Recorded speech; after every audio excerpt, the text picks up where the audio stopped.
எல்லாருக்கும் தேங்க்ஸ் தான் சொல்லணும். முதல்ல என்னோட director Vinod sir is a very special person, is very special director. அவங்க என்னோட ட்ரஸ்ட் கொடுத்து இந்த கேரக்டர் எனக்கு தந்தாலும் ரொம்ப சந்தோஷம். எஸ்கே சார், நீங்கள் எல்லாமே இந்த படமே முடியாது. அண்ட் சூரி சார், நீங்கள் அவ்வளோ சூப்பராக பாண்டி ஆயிடுச்சுனால எனக்கு மீனாவது முடிஞ்சது, அதுக்கு நன்றி. Thank you so much. இது ரொம்ப இம்பார்ட்டண்ட்டான ஒரு விஷயம், டிஸ்கஸ் பண்ண ஒரு படம். இது கண்டிப்பாக எல்லாருக்கும் பிடிக்கும்னு நான் நினைக்கிறேன். Thank you so much. சத்யம் சினிமாஸில் இந்த மாதிரி விழாவுக்கு போகிறேன்னு சொன்னேன். ரைட்ரு காலையில் வந்து கேட்கும்போது ஆடியோவில் அஞ்சான்னு கேட்டார். எனக்கு சிரிப்பு வந்துச்சு, ஏன்னா இந்த படத்தில் மியூசிக் டைரக்டரே இல்லை. எப்பயுமே இங்கே வந்தால் ஆடியோ லான்ச்சுக்கு தான் வருவோம்னு நினச்சிட்டு கேட்டாங்க. இல்லை ட்ரெய்லர் லான்ச்சு அப்படின்னு சொல்லி சொன்னேன். சமீபத்தில் அந்த படம் பார்த்தோம். அதாவது ஒரு 5 பேர் வந்து நாங்கள் அசிஸ்டன்ஸு, சரண் சார், ஒரு 5-6 பேர் வந்தோம். படம் பார்த்துட்டு ஆஃபீஸ் போனதுக்கு பிறகு அடுத்த நாள் ஒவ்வொருத்தரும் உள்ளே வரும்போதும் நான் தூங்கவே இல்லை சார், நானும் தூங்கவே இல்லையா, ஒவ்வொருத்தரும் அதே தான் சொல்கிறாங்க. போஸ் வந்தார், அவனா படம் நல்லா இருக்கா, என்ன மாதிரி படம், என்ன மாதிரி படம்னா அதுக்கு உதாரணம் சொல்கிறதுக்கு காதல் மாதிரி இருக்குமா, வழக்கு என்ன, இல்லை வேறு சேதா, பைசைக்கிள் தீவ்ஸா, உலகம் மொத்தமாக இருக்கிற என்னென்னமோ நல்ல படம்லாம் உதாரணம் கேட்டாலும் எந்த படத்தையும் சொல்ல முடியல. ஏன்னா இது எது மாதிரியும் இல்லை. சினிமா வந்து காலங்காலமாக பாலசார் சொன்ன மாதிரி ஒவ்வொருத்தங்களும் ஒரு ரிலே ரேஸ் மாதிரி கொஞ்சம் கொஞ்சமாக கடத்தி கொண்டு வந்து நம்ம பார்த்து பிரமித்த மிகப்பெரிய டைரக்டர்ஸ் எல்லாமே அப்படி தான் வளர்த்து எடுத்து கொண்டு வந்திருக்காங்க. பாலச்சந்தர் வந்து மிகப்பெரிய டைரக்டரு, ஆனால் பாரதிராஜா சார் வந்து தொடர்ந்து 2 படம் நல்ல படம் பண்ணவுடனே இவன் காலில் விழுந்தெல்லாம் இருக்கு, அப்படி ஒரு படம் பண்ணிட்டாருன்னு சொன்னார். அப்படி ஒவ்வொரு காலகட்டத்திலையும் ஒவ்வொருத்தங்களும் புதுசாக வந்துகிட்டே இருக்காங்க. அதான் இந்த சினிமா. இந்த படம் இது வந்து எப்பயுமே இந்த மாதிரி டைரக்டர், முக்கியமான டைரக்டரு, அவர் சொல்லுவார், ஐயோ பயமாக இருக்கியா போஸ்டரை பார்த்தா, இந்த சொலக்கதிராக போட்டு வச்சுருக்காங்க. அப்புறம் நல்ல டைரக்டர்ஸ் எல்லாம் வந்து இந்த ஒரு படத்தை பற்றி பேசும்போது கூட அப்போ என்ன கமெண்ட் அடிக்க ஆரம்பிச்சிருவாங்கன்னா, ஐயோ பயமாக இருக்கியா, இவனெல்லாம் சொல்கிறாங்க படம் நல்லா இருக்குன்னு. உண்மையிலேயே இந்த படத்தை ஏதோ தேட்டரில் உட்காந்து பார்க்கணுன்னு நானும் ஆர்வமாக வெயிட் பண்ணிகிட்ருக்கேன். இந்த வினோத் ராஜ் வந்து பாலாவா, பாலசக்தி வேலா, மிஸ்கினா, இப்போ உள்ள வெற்றிமாறனா, யார் எந்த டைரக்டரோட கம்பேர் பண்ணுறது? அப்படி யாருமே இங்கே இல்லை இது வரைக்கும். வினோத் ராஜ் தான். அது கூழாங்கல் படம் பார்த்துட்டு மணிரத்னம் சார் வந்து ஒரு ஜூம் மீட்டிங்கில் என்கிட்ட சொன்னார், படம் பார்த்துட்டீங்களான்னு எல்லாத்தையும் கேட்டார். பாலன் வந்து நான் பார்த்துட்டேன் சார்னு சொன்னான். அப்போது அதுக்கப்புறம் தான் நான் அந்த படத்தை பார்த்தேன். தயவு செஞ்சு மிக சரியான விஷயத்தை நம்ம ஜனங்க என்றைக்குமே வந்து அவாய்ட் பண்ணதே கிடையாது. அவங்க வந்து கூத்து பார்த்து ஹரிச்சந்திர அதுலேருந்து ட்ராமா வரைக்கும் மேடையில் பார்த்து பழக்கப்பட்டவங்க, அவங்களுக்கு எல்லாமே தெரியும். அது மாதிரி இந்த படத்தில் இருந்த எந்த ஷாட்டும் தெரியாமல் வைக்கலை. ஒரு ஆட்டோ ஷாட்டு வச்சுருந்தாரு, அவ்வளோ கேப் நிறையா இருந்துச்சு. நான் நினச்சேன், என்னடா அது ஒரு அந்த கேமராமேன் என்ன இப்படி ஒரு கேப் போட்டு வச்சுருக்காருன்னு நினச்சேன். அடுத்து ஒரு தடவை வரும்போது தான் தெரிஞ்சது, அவன் தெரிஞ்சே தான் வச்சுருக்காங்கன்னு. பிசி ஸ்ரீராம் சார் படம் பார்த்துட்டு அடுத்த நாள் மாஸ்டர் பீஸ்ன்னு போட்டிருக்காரு இந்த படத்தை. இந்த படத்தை வந்து நான் பாலசக்தி சாருக்கு வந்து காதல் பண்ண வேண்டியது நான் அப்போ பண்ண முடியல. வழக்கேன் படம் அப்போ நான் எடுத்தேன். அது என்னுடைய லைஃப்பில் வந்து மிக முக்கியமான விஷயமா நினைக்கிறேன். அவர் மிக முக்கியமான ஆள் பாலாஜி சார். நான் சென்னைக்கு வந்தப்போ அவர் ரூமுக்கு தேடி போகிறப்போ அவர் முத எனக்கு கதை சொன்னப்பெல்லாம் இந்த படம் என்ன இருக்கோ அந்த மாதிரி தான் கதை சொல்வார் அவர். அதுடைய முயற்சியில் தான் அவர் ஒர்க் பண்ண படம்லாம் பார்த்தா சூரியன், ஜென்டில்மேன் இந்த மாதிரி படம்லாம் வேலை பார்ப்பார். ஆனால் கதை சொல்கிறப்ப மட்டும் அந்த சவுண்டோடு சொல்லுவார். முத ஒரு ரூமுக்கு போகிறப்ப வெங்காயம் வெட்டிட்டே என்ற ஒரு கதை சொல்கிறார். சாமுராய் கதையே வந்து நானா பட்டேகர் இல்லாட்டா மோகன்லால் மாதிரி ஒருத்தர் பண்ணுறான்னு. இந்த பார்த்த படம் இருக்குல்ல, இந்த படத்தில் எப்படி சவுண்டு அந்த எடிட்ரு அந்த கட் பண்ணியிருக்காங்க, டைரக்ட் பண்ணியிருக்கா அப்படியோ அந்த மாதிரி சொல்ல ஆரம்பித்தார். ரேடியோ ஓடி இருந்துச்சு, சின்னதாக சவுண்டு, அதை ஆஃப் பண்ணிவிட்டு வந்து உட்காந்து வெங்காயம் வெட்டிட்டு என்கிட்ட கேட்டார், நீ பாம்பே போயிருக்கியாடான்னார். போனதில்லை சார்னு. விடு, நானும் போனதில்லை. சொல்லிட்டு ஆரம்பித்தார். இந்த படத்துடைய ஓப்பனிங்கடா, துன் துன் துன் துன் துன் ஒரு ஸ்ட்ரீட்டில் கேட்குற அந்த சத்தம் தள்ளி கேட்கும் பார்த்தியா, அப்படியே லேசா அதை சொல்ல ஆரம்பிக்கிறப்பயே ஒரு பொண்ணு வாயில் ஒரு நெல்லிக்காய், அவர் கதை சொல்ல வராது, அவர் எடுக்கிறவர், அவர் சொல்ல ஆரம்பிக்கிறப்ப அப்படி இருக்கும். எனக்கு ஆசையாக இருக்கும், என்னடா இப்படி சொல்கிறாரு, நம்மளுக்கெல்லாம் இது வருமா? மகாநதி படம் பார்த்து நாங்கள் 2 பேரும் அப்படி பேசியிருக்கோம். ஒவ்வொரு காலகட்டத்திலையும் ஒரு படம் வரும். அப்படி ஒரு படம் இப்போ வந்திருக்கு. சூரி அந்த கழுத்தில் அப்படி போகிறது வந்து அந்த படம் அவருடைய இன்ட்ரடக்ஷன் இருக்கும்.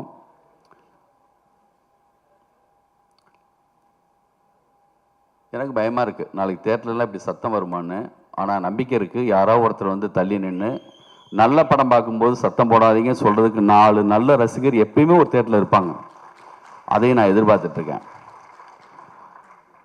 அப்போது நம்மளுக்கு என்னெல்லாம் தோணுதுன்னா, அப்போ நாள் இவர் பயங்கரமான சண்டை நடந்திருக்கு. அதோடைய இதில் தான் வந்து இன்றைக்கி வந்து இவர் இப்படி இந்த வாய்ஸில் பேசுகிறாரு. அந்த பொண்ணு அடி கூட வாங்கியிருக்கலாமோ. ஒரு சிங்கிள் ஷாட்டு எத்தனையோ படங்களில் பார்க்குறோம். ஆனால் இந்த படத்துடைய ஓப்பனிங்லேயே அந்த டைரக்டரு இதுதான் படம், இதை பாருங்கள். சினிமாவுடைய மாபெரும் மிகப்பெரிய விஷயமே, டைட்டானிக் பார்க்கும்போது டைட்டானிக் பார்ப்போம், ஒரு காக்காம்பட்டை பார்க்கும்போது காக்காம்பட்டை பார்ப்போம். அது அந்த இருட்டில் லைட் ஆஃப் பண்ணதுக்கு பிறகு அது நடக்கிறது மேஜிக், ஒரு டைரக்டருடைய ஒரு ஆளுமை. இப்போ மிஸ்கின் சார் இருக்கார், அவர் படத்தை என் படம்டா பாருங்க அப்படி பார்க்க வைப்பார். அந்த மாதிரி இது வினோத்ராஜ் படம் இந்திய சினிமாவுக்கு உலக சினிமாவுக்கு மிக முக்கியமான ஒரு ஆள் வந்திருக்காங்கிறதுக்கான ஒரு படம். அது வந்து இதை எடுத்த சிவகார்த்திகேயன் அவர்களுக்கு என்னுடைய மிக முக்கியமான, இந்த மாதிரியான நீ கண்டினியூவாக செய்யுங்க, இந்த மாதிரி ஆட்கள் இப்போ இல்லை, தயவு செஞ்சு செய்யுங்க, உங்களுக்கு மிகப்பெரிய ஒரு மரியாதை இது மூலமாக வரும். சூரியும் சரி, விடுதலை மூலமாக வெற்றிமாறன் கரெக்டாக ஒரு சேனல் மாற்றி விட்டுருக்காரு, கண்டினியூ ஆகுது வாழ்க்கையில். கருடன் மிகப்பெரிய வெற்றி. இந்த படத்துக்கு ஓப்பனிங் வரும். இந்த படத்தை தேட்டரில் உட்காந்து 100% ரசிப்பாங்க நம்பிக்கை எனக்கு இருக்குது. அது புதுசு தான், புது அனுபவம் தான். நம்ம போய் தேட்டரில் பார்க்குறப்ப தெரியும், இது அனுபவம் பார்ப்பாங்கன்னு நம்புகிறேன் நானும். எனக்கும் புதுசு தான், எல்லாருக்குமே அது புதுசு தான். ஜனங்க தான் அதுக்கு வந்து நீங்கள் நினச்சிங்கன்னா என்ன மாதிரி என்னமா ஒரு உலகத்தை. இப்போ என்ன ஆகுதுன்னா, அப்போல்லாம் சாரி ஒரு சில வார்த்தைகள் சொன்னதுனால கொஞ்சம் கூட போகிறேன், என்னால் முடியலை. இந்த படம் பார்த்ததுலேருந்து அப்படி தான் இருக்குது. இப்போது எல்லாருக்குமான கண்ணாடியை ஆல்ரெடி யாரோ ஒருத்தங்க மாட்டி விட்டுறாங்க. புழு கண்ணாடி மாட்டி விட்டா அந்த மூடோடு தான் போகிறான். இந்த சாங் நல்லா இல்லைன்னு எல்லாம் பேச ஆரம்பித்தா நல்லா இல்லை, கேட்குறது கூட கிடையாது, நல்லா இல்லையாமே. அந்த கண்ணாடியை நம்ம நினச்சா நல்லதாகவும் மாட்டி விட முடியும். தயவு செஞ்சு இதில் கெஞ்செல்லாம் தேவையில்லை. இது யார்ட்டுமே நான் வந்து சொன்னேன், இந்த பதிவு போடும்போது இந்த படம் பார்க்கணுன்னா உங்களுக்கு கொடுத்து வச்சுருக்கணும். யார்ட்டுமே இந்த படத்தை பாருங்கன்னு சொல்லி யார்ட்டுமே கெஞ்சணும் அவசியமே இல்லை. தரமான ஒரு வேலை செஞ்சுருக்காரு, அதுக்கான மரியாதை கண்டிப்பாக வரும். இந்த படம் சம்பாரித்து கொடுக்காதுன்னு நினைக்க வேணாம். இதோடைய ஒர்த்து என்னங்கிறது வந்து உங்களுக்கு படம் ரிலீஸுக்கு பிறகு தெரியும், விமர்சனங்கள் வந்ததுக்கு பிறகு. மாபெரும் விலைக்கு இந்த படம் போகும். இந்த படத்துடைய ஹீரோயின் நேரடியாக பார்க்கும்போது அந்த அடையாளமே இல்லை, அப்படி பண்ணியிருக்காங்க. அந்த படத்தில் நிறைய இருக்குது, பக்கம் பக்கமாக இந்த படத்தை எழுதலாம். பாலச்சந்தர் வந்து காதல் படம் பார்த்துட்டு பாலசக்தி சாருக்கு ஒரு லெட்டர் எழுதினார். அது மாதிரி ஒவ்வொரு இயக்குனரும் இந்த படத்துக்கு வந்து அத்தனை பக்கம் பக்கமாக எழுதி அவருக்கு அனுப்பலாம். கூடியவிரைவில் இன்னும் மிக முக்கியமான இயக்குனர்கள் இந்த படத்தை பார்ப்பாங்க. இது வந்து இந்திய சினிமாவில் உலக சினிமாவுக்கே ஒரு அடையாளமான ஒரு படம். இந்த படத்தில் வேலை பார்த்த எல்லாருக்கும் என்னுடைய வாழ்த்துக்கள். நன்றி, தேங்க்யூ. இந்த நூற்றாண்டின் மிகப்பெரிய எழுத்தாளர் என்று சொல்லப்படுகிற காப்ரியல் கார்சியா மார்கோஸனுடைய ஒரு கதை, அவருடைய கலெக்டட் ஸ்டோரிஸ்லேயே மிகச்சிறந்த கதை. இந்த உலகத்தின் மிகச்சிறந்த கதையில் ஒரு 10 கதையில் அதையும் சொல்கிறாங்க. அதுக்கு பேர் ஆங்கிலத்தில் வந்து டியூஸ்டே சீஸ்டா, அதாவது ஒரு செவ்வாய்க்கிழமையினுடைய மதிய தூக்கம் அப்படின்ற கதை. வந்து ஒரு தாயும் அவருடைய குட்டி குழந்தை, ஒரு 6 வயசு 7 வயசு குழந்தை ஒரு ஊருக்கு போகிறாங்க. அந்த ஊரில் போயிட்டு ஒரு சர்ச்சில்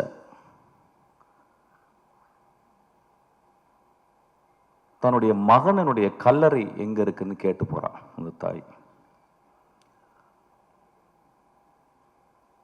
அப்போ அந்த பாதிரியார் சொல்கிறார் வந்து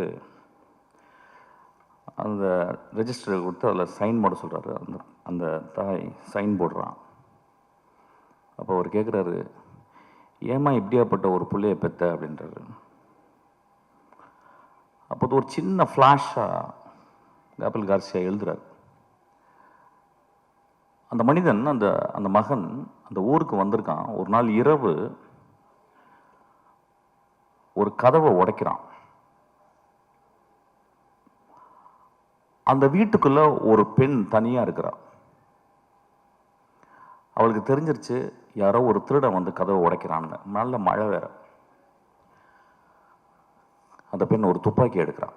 அந்த துப்பாக்கி எப்படின்னா ஒரு 100 வருடங்கள், ஒரு 50 வருடங்கள் யூஸ் பண்ணாத ஒரு துப்பாக்கி. யாரோ தாத்தாவோ யாரோ உள்ள வச்சிருக்காங்க. அது மட்டும் தெரியுது. சின்ன வயசுலேருந்து பார்த்துருக்கேன். அந்த துப்பாக்கி தொட்டதே கிடையாது.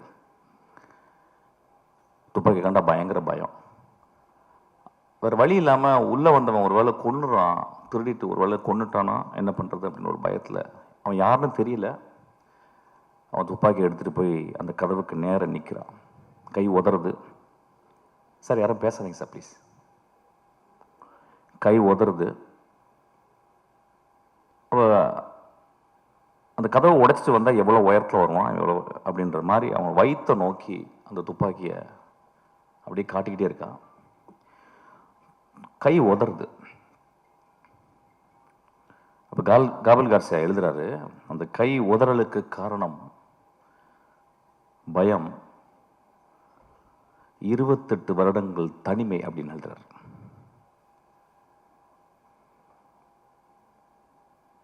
அதுக்கப்புறம் அவன் கையெழுத்து போடும்போது அந்த கேள்வி கேட்குறேன், இந்த மாதிரி புள்ள ஏன்பா பெத்தன்னு கேட்கும்போது தாய் சொல்கிறான், என் புள்ள ரொம்ப நல்ல புள்ளன்றான். நண்பர்களே, ஒரு பெரிய கேள்வி வரும், திருடனை பெற்ற தாய் எப்படி நல்ல புள்ளன்னு சொல்கிறான் அப்படின்றது நீங்கள் அந்த கதையை படிக்கணும். ஒருவேளை தாய்க்கு எல்லா குழந்தைகளும் நல்ல குழந்தைகள் தான் நினைக்கிறேன். இந்த சமூகம் நிறைய குழந்தைகளை நிறைய தாய்கள் பெற்கிறாங்க. எல்லா தாய்களுக்கும் தன் மகன் அல்லது அந்த ஆண் நல்லவனாகவே இருக்கிறான். கை உதறலுக்கு காரணம் தன்னை கொலை செய்து விட போகிறான் ஒருவன் அப்படின்ற பயம். அதுக்கப்புறம் 28 வருட தனிமை அப்படின்றார். அது ஏன் அந்த இடத்துல எழுதுனான்னு தெரியல. அந்த மாதிரி ஒரு தனிமையான பெண் தான் இந்த கொட்டுக்காளி. ஆக்சுவலாக கீழே ஒரு சப்டைட்டில் போட்டிருக்காங்க, ரொம்ப எனக்கு உடன்பாடே இல்லை. an adamant girlனு. instead of that they would have put an adamant society அப்படின்னு போட்டுக்கணும்னு நினைக்கிறேன். இந்த சென்னையில் கிட்டத்தட்ட ஒரு 95 விழுக்காடு 96 விழுக்காடு இங்கே இருக்கவங்க எல்லாருமே கிராமத்துலேருந்து வந்தவங்க, என்ன உள்பட. இங்கே முதல்ல மனப்பாடம் பண்ணுறது பஸ் நம்பர்களை, இப்போ யாரும் மனப்பாடம் பண்ணுறதில்ல. அதுக்கப்புறம் பீச்சுக்கு போகிறது, அதுக்கப்புறம் இந்த நகரத்தினுடைய உடைகள், அது பர்டிகுலராக ஜீன்ஸு, ஷூ போடுறதுக்கு கால் பழகணும், ஏன்னா கால் விரல்கள் விரிச்சுக்கிட்டு இருக்கும். இதெல்லாம் சேர்ந்து ஒரு 10 வருடத்தில் நாம் வாழ்ந்த பிறந்த வளர்ந்த இடத்தை விட்டு நடமாடிக்கொண்டிருக்கும் இந்த நகரத்தில் நாம் ஒரு நகரவாசிகளாகவே வாழ்ந்து கொண்டிருக்கிறோம். இங்கே வேற வேற ஜாதிகள் மறக்கப்படுகிறது, மதங்கள் மறக்கப்படுகிறது, நம்மளுடைய குற்றங்கள் மறக்கப்படுகிறது, நம்ம நல்லதெல்லாம் மறக்கப்படுகிறது. இங்கே பக்கத்தில் இருக்கிறவன் ஒரு நெய்பர் தான், ஒரு அண்டை வீட்டுக்காரன் தான். இங்கே யார் தாய் தந்தையா யாருமே பழகிறது கிடையாது. ஒரு கிராமம் அழிக்கப்படுகிறது. ஏதோ ஒருவன் அந்த கிராமத்திலிருந்து வெளியே வராமையே இருந்து கொண்டு இந்த கிராமத்தின் மூலம் இந்த உலகத்தை பார்க்கும் ஒரு தகுதி படைத்தவனாக, ஒரு மகா கலைஞனாகவே இருக்கிறான். ஏன்னா அவனுக்குள்ள எப்பயுமே அவனும் ஜீன்ஸ் போட்டு அவனும் ஷூ போட்டாலும் அவன் ஒரு என் கிராமத்தில் இருக்க வேல்யூஸ் தான் இந்த உலகம். காப்ரியல் கார்சியா மார்க்கோஸ் சொன்ன அந்த கிராமம் தான் என்னுடைய கிராமமும் இந்த கொட்டுக்காளி வளர்ந்த கிராமமும் நம்புகிறான். அந்த கிராமத்தை விட்டு அவன் கடைசி வரைக்கும் வெளியே வரதே இல்லை. ஏன்னா அவனுக்கு அது ஒரு பெரிய முழுமையாக தெரியுது. அப்படி முழுமையாக தெரிந்த தமிழ் ஆளுமையில் பாரதராஜாக்கு அப்புறம் நான் வினோத்தை சொல்வேன்.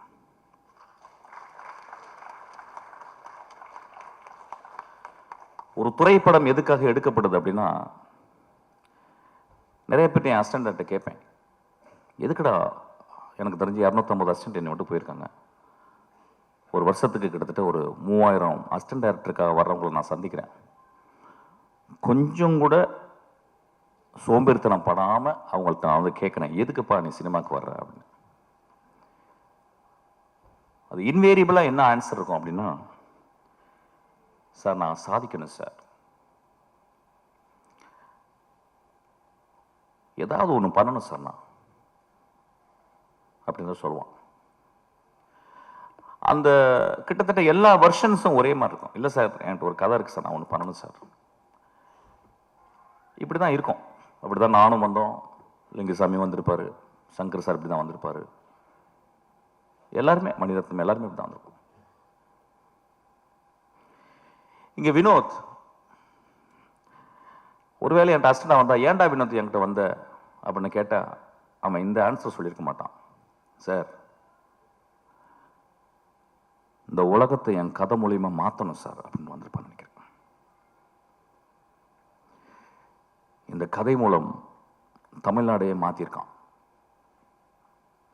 எப்பயுமே சொல்லுவாங்க, நான் ரொம்ப பொங்கி பேசுவார், ரொம்ப எக்ஸாஜரேட் பண்ணி பேசுவார், ட்ராமாட்டிக்காக தான் பேசுவார் அப்படின்னா நான் எப்பொழுதுமே அது ஒரு சத்தியமாக எடுத்துக்கிறேன். ஒரு மேடையில் வந்து பேசும்போது அடுத்த வார்த்தை என்னன்னு எனக்கு தெரிஞ்சிட்டா நான் வந்து இந்த சமூகத்தை நான் நெருப்பு ஊற்றி கொளுத்துறேன்னு அர்த்தம். நான் மேடையில் பேசும் பொழுதாவது என் நாக்கில் உண்மை தவழ வேண்டும் என்று நான் நினைக்கிறேன். ஏன்னா வீட்டில் நிறைய பொய் பேசுகிறோம், மேடையை விட்டு கீழே இருக்க நண்பர்கள்ட்ட நிறைய பொய் பேசுகிறோம், ப்ரொடியூசர்கிட்ட நிறைய பொய் பேசுகிறோம், நடிகர்கள்ட்ட நிறைய பொய் பேசுகிறோம். இந்த மேடையில் உண்மை பேச மட்டுமே நான் வந்திருக்கேன். அவ்வளவு தைரியத்தையும் நெஞ்சுரத்தையும் என்னுடைய ரத்தத்தை கொதிப்பு நிலையும் கொண்டு வந்தது இந்த படம்.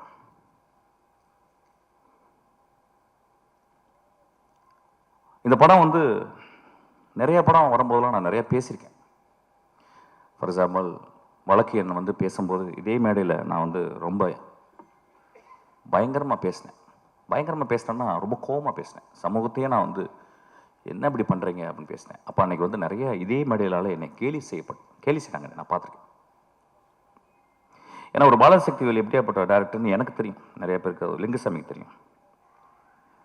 ஒரு 3 படத்தை எடுத்துட்டு அந்த படம் ரிலீஸ் ஆகலன்னு உட்காந்துருக்கான் ஒரு கலைஞன், மகா கலைஞன். அவன் எப்படியாப்பட்ட கலைஞன்றது ரொம்ப பக்கத்தில் சேர்ந்தவங்களுக்கு, அவன் படங்களை நேசித்து பார்த்தவங்களுக்கு மட்டும்தான் தெரியும்.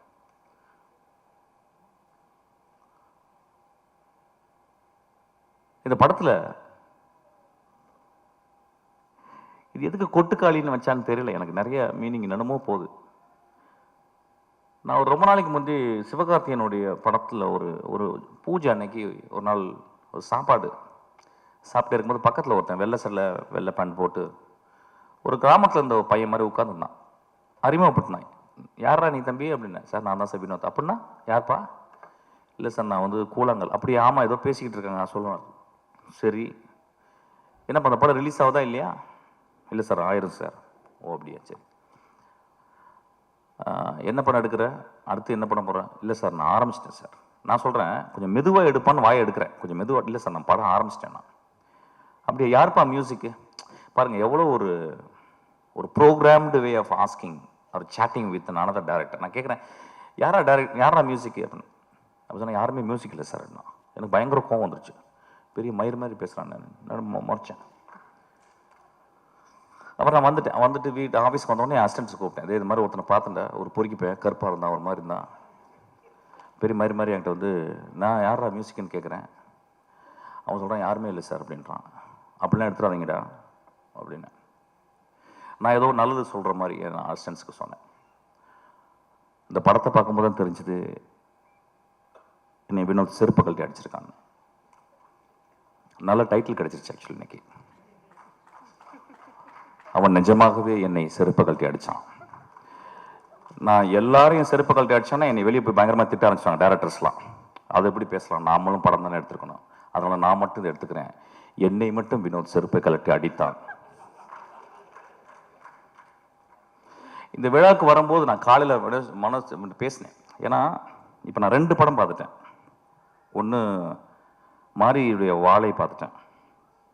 அது ஒரு வாரம் பைத்தியமாக இருந்து, அன்றைக்கி நைட்டு ஃபுல்லாக பைத்தியமாக இருந்து ஃபுல்லாக எழுதி அசிஸ்டன்ட் டேரக்டர்லாம் தூங்காமல் உட்காந்து ஒரு ஒரு ஒரு 3 பேஜில் ஒரு லெட்டர் எழுதி வரும் நம்ம நாளில். இப்போ அதுக்கு முடிச்சு அந்த பைத்தியம் முடியும் தீர்றதுக்குள்ளேயும் இந்த பைத்தியம், இது பைத்தியம் இல்லை, இது பேயே பிடிச்சிச்சு எனக்கு.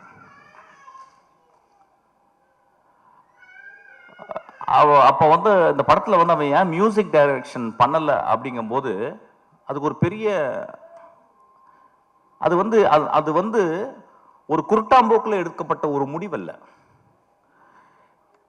The decision came out of his vision of cinema. அவன் எப்படி சினிமாவை ட்ரூத்ஃபுல்லா பார்க்கறான் அப்படின்றதுக்கு ஒரு காரணம். ஏதோ ஒரு வகையில் நம்ம என்ன பண்றோம், ஒரு மியூசிக் மூலியமா நம்ம சட்டையை அயன் பண்ணிடுறோம், நம்ம திரைப்படங்களை நம்ம அயன் பண்ணிடுறோம். அவன் என் சட்டை என் திரைப்படம் சுருக்கமாகவே இருக்கணும் அப்படின்றான். என் பாட்டியினுடைய அந்த இடுப்பை சுத்தி இப்படி உள்ள சொருகுவா பார்த்தீங்களா, அது வெளியே எடுத்தா எவ்வளவு சுருக்கம் இருக்கும் அந்த அந்த முந்தானையில், அந்த அளவுக்கு சுருக்கத்தை அவன் பார்க்குறான், அவ்வளோ ட்ரூத்து பார்க்குறான். இந்த படத்தை பற்றி நான் வந்து ஒரு 4 நாள் கண்டினியூஸாக என்னால் பேச முடியும். ஏன்னா படத்தை பார்த்துட்டு வெளியே வந்தோடனே நைட்டு நான் என்ன பண்ணுறதுன்னு எனக்கு தெரியல. வழக்கம் போல் சொன்ன மாதிரி நல்லா இருக்குப்பா, சூப்பர்ப்பா, நல்ல ட்ரை பண்ணியிருக்கேன். இப்போ நிறைய பேர் சினிமா பாட்டு வந்தோன்னா உஷாராக பேசுகிறது எப்படின்னு கேட்டினா, வித்தியாசமாக முயற்சி செஞ்சுருக்கேன்னு. அது கெட்ட வார்த்தை சொல்லி தான் சொல்லணும், பட் அப்படி சொல்ல முடியாது, போர் அடிக்குது எனக்கு ஆக்சுவலாக. அந்த மாதிரி எதாவது பேசிட்டு போயிடுறது, இல்லைன்னா நல்ல ஃபியூச்சர் இருக்குப்பா அப்படின்றது, அப்புறம் ரொம்ப மோசமாக ஒரு தடவை பார்க்கலாம் அப்படின்றது. நண்பர்களே, இங்கே வரும்போது யோசிச்சேன் நான் என்ன பேசணும், இந்த படத்தை நான் வந்து எப்படி மக்கள்கிட்ட கொண்டு போய் சேர்க்கணும். ஏன்னா என் லைஃப்பில் இது வந்து ஒரு பெரிய பொறுப்பை நான் பார்க்குறேன். என் மகள் பிறக்கும்போது என் மனைவியின் கையில் என் மகளை பார்த்துட்டு நான் எவ்வளோ சந்தோஷப்பட்டனோ அதே மாதிரி இந்த படத்தை பார்த்தப்ப சந்தோஷப்பட்டேன்.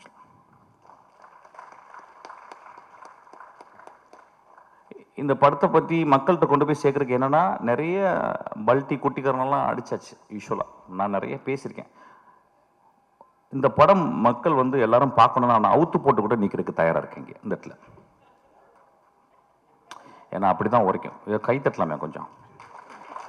ஒரு குத்து டான்ஸு, நேக்கட் டான்ஸ் இங்கே ஆடலான் இருக்கு, இந்த படத்தை பாருங்க அப்படின்னு. நான் நேக்கட் டான்ஸ் ஆடி நீங்கள் பார்த்தீங்கன்னா என்ன ஆவீங்க, அதை எக்ஸ்ட்ரா போஸ்ட் பண்ணி நீங்கள் அப்போ அந்த படத்தை போய் பாருங்கன்னு சொல்லலாம். இந்த கொடுமை எப்படின்னு கேட்டிங்கன்னா, இந்த தமிழ் சமூகத்தில் வந்து அது இந்திய சமூகத்தில் வந்து ஒரு நல்ல படத்தை பார்க்கறதுக்கு, நல்ல படம்னா எப்படின்னா ரொம்ப ஃபிலாசபிக்கலான கொஸ்டின் அது. ஆமாம், நான் 2 நிமிஷம்லாம் பேசலாமா, 1 மணி தான் பேசுகிறேன் பேசுது, இடக்கு முடக்க அதை பேசினா பிரச்சனை ஆயிரும் உனக்கு. ஓகே, நல்ல படம் அப்படின்னாவே நம்ம நண்பர்கள், நம்ம ரசிகர்கள், நம்ம ரொம்ப நேசத்துக்குரிய நம்மளுடைய ரசிகர்கள் என்ன சொல்லிடுறாங்க வந்து, ஓகே புரிஞ்சிடுச்சு, அதாவது வந்து பாலாசக்திவேலு, மிஷ்கின், ராமு, வெற்றிமாறன் இவங்களும் நல்ல படம் சொல்லிட்டா கொஞ்சம் பார்த்தே போவோம் அப்படின்ற மாதிரி, கொஞ்சம் யோசிச்சு போவோம். ஏன்னா சினிமா பார்க்க வர்றதே அவுத்து போட்டு ஆடுறதை பார்க்கறதுக்கு தான் சினிமாக்கு நிறைய பேருக்கு ஆடுறது. அதாவது இன்னும் என்கிட்ட பேசுகிறாங்க, அந்த சார் அந்த குத்துப்பாட்டு ஒன்று போட்டிங்களே சார், அது மாதிரி இன்னொன்று போடுங்க சார். நான் என்ன போட தான் செய்ய முடியும் ஆக்சுவலாக. நண்பர்களே, ஒரு மார்க்கெட்டுக்கு போகிறோம், ஒரு குழந்தையை கூட்டிட்டு, ஒரு பெண் குழந்தையை கூட்டிட்டு ஒரு கத்திரிக்காய் எடுக்கிறோம். எங்கள் அம்மா சின்ன வயசில் எனக்கு கத்திரிக்காவை எப்படி வாங்குவது அப்படின்னு சொல்லி கொடுத்துருக்காங்க. ஒரு சவுச்சவை எப்படி பார்த்து வாங்கணும்னு சொல்லி கொடுத்துருக்காங்க. ஒரு பழத்தை வந்து தட்டி பார்த்து, அந்த பழம் தட்டி பார்த்து பழுத்திருக்கான்னு பார்த்து வாங்க சொல்லியிருக்காங்க. ஆனால் நம்ம சமூகத்தில் ஒரு கலைப்படைப்பை மட்டும் வெகுஜன சினிமாவாகவே மட்டுமே பார்க்க பழகிருச்சு. இன்னைக்கு 16 வயதுல எடுத்தா ஓடுமானே டவுட் வந்துருச்சு. என் ஆதங்கத்தை இங்கே கொட்டி தீர்க்கவில்லை. இந்த படத்தை நான் மக்கள்கிட்ட கொண்டு போய் எப்படி சேர்க்கறதுன்னு யோசிச்சுக்கிட்டே இருக்கேன். இப்போ நகரத்தில் இருக்கவங்க எல்லாருமே நினச்சிக்கிறாங்க நம்ம எல்லாமே சிட்டி பேஸ்டு. அதை சொல்கிறாங்க இது கிராமத்து கதை. ஐயா, இது என் தாயின் கருவறை ஐயா. இந்த படம் என் மகளின் யோனி ஐயா. இந்த படம் பாலசக்தி சொன்னா இந்த மாதிரி படமே பார்த்தது இல்லைன்னு. இந்த மாதிரி படத்தை பார்க்கவே போறது இல்லையா. இந்த மாதிரி படத்தை நான் பார்க்கவே போறதில்லை. இந்த படத்துக்கு முன்னாடி நான் என் படைப்புகள் என்னுடைய சினிமா அப்படின்றத நான் கீழே குனிஞ்சு அவன் காலை முத்தமிடுவேன். அந்த அளவுக்கு அந்த படத்தை பண்ணியிருக்கான். உங்களுக்கு ப்ரூவ் பண்ணனா வினோத்தை கூட்டிங்க நின்று அவன் காலை முத்தமிடுறேன். நான் இளையராஜா காலை முத்தமிட்டிருக்கேன். நான் இளையராஜா காலை என்றைக்குமே தொட்டு கும்பிட்டதில்லை. நான் உதட்ட கொண்டு போய் தொடுவேன். ஆக்சுவலாக 2வது மனிதனாக இளையராஜாக்கு அப்புறம் அவன் கால்களை நான் முத்தமிடுவேன். ஆக்சுவலி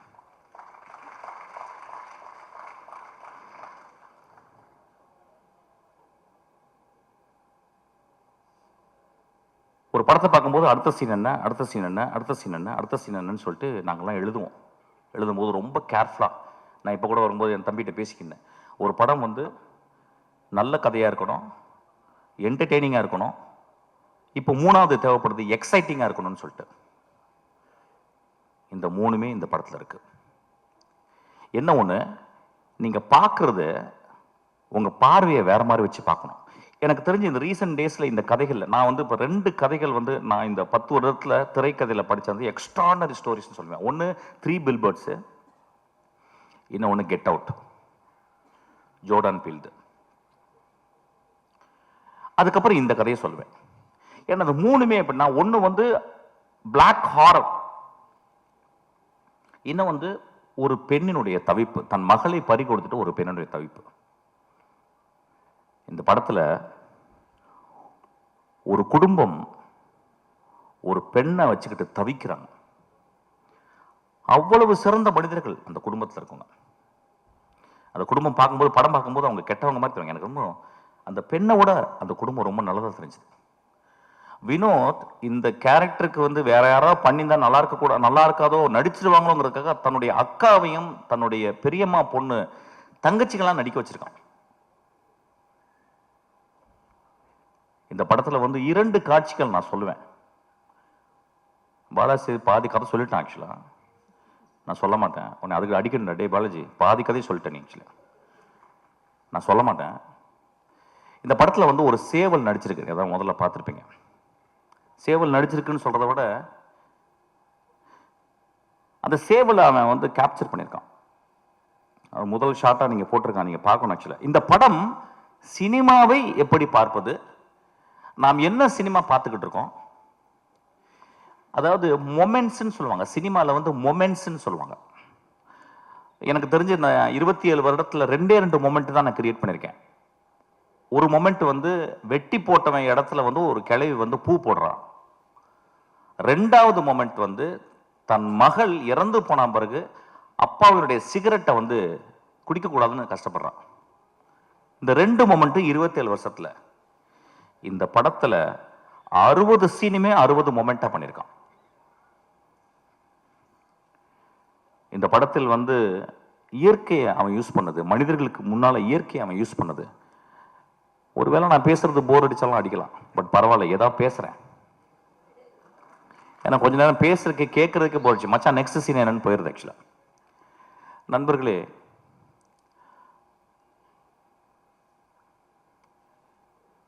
ஒரு நல்ல கதை, ஒரு நல்ல கதாசிரியர் தோற்கப்படுவதில்லை, சமூகத்தால் கொலை செய்யப்படுகிறான்.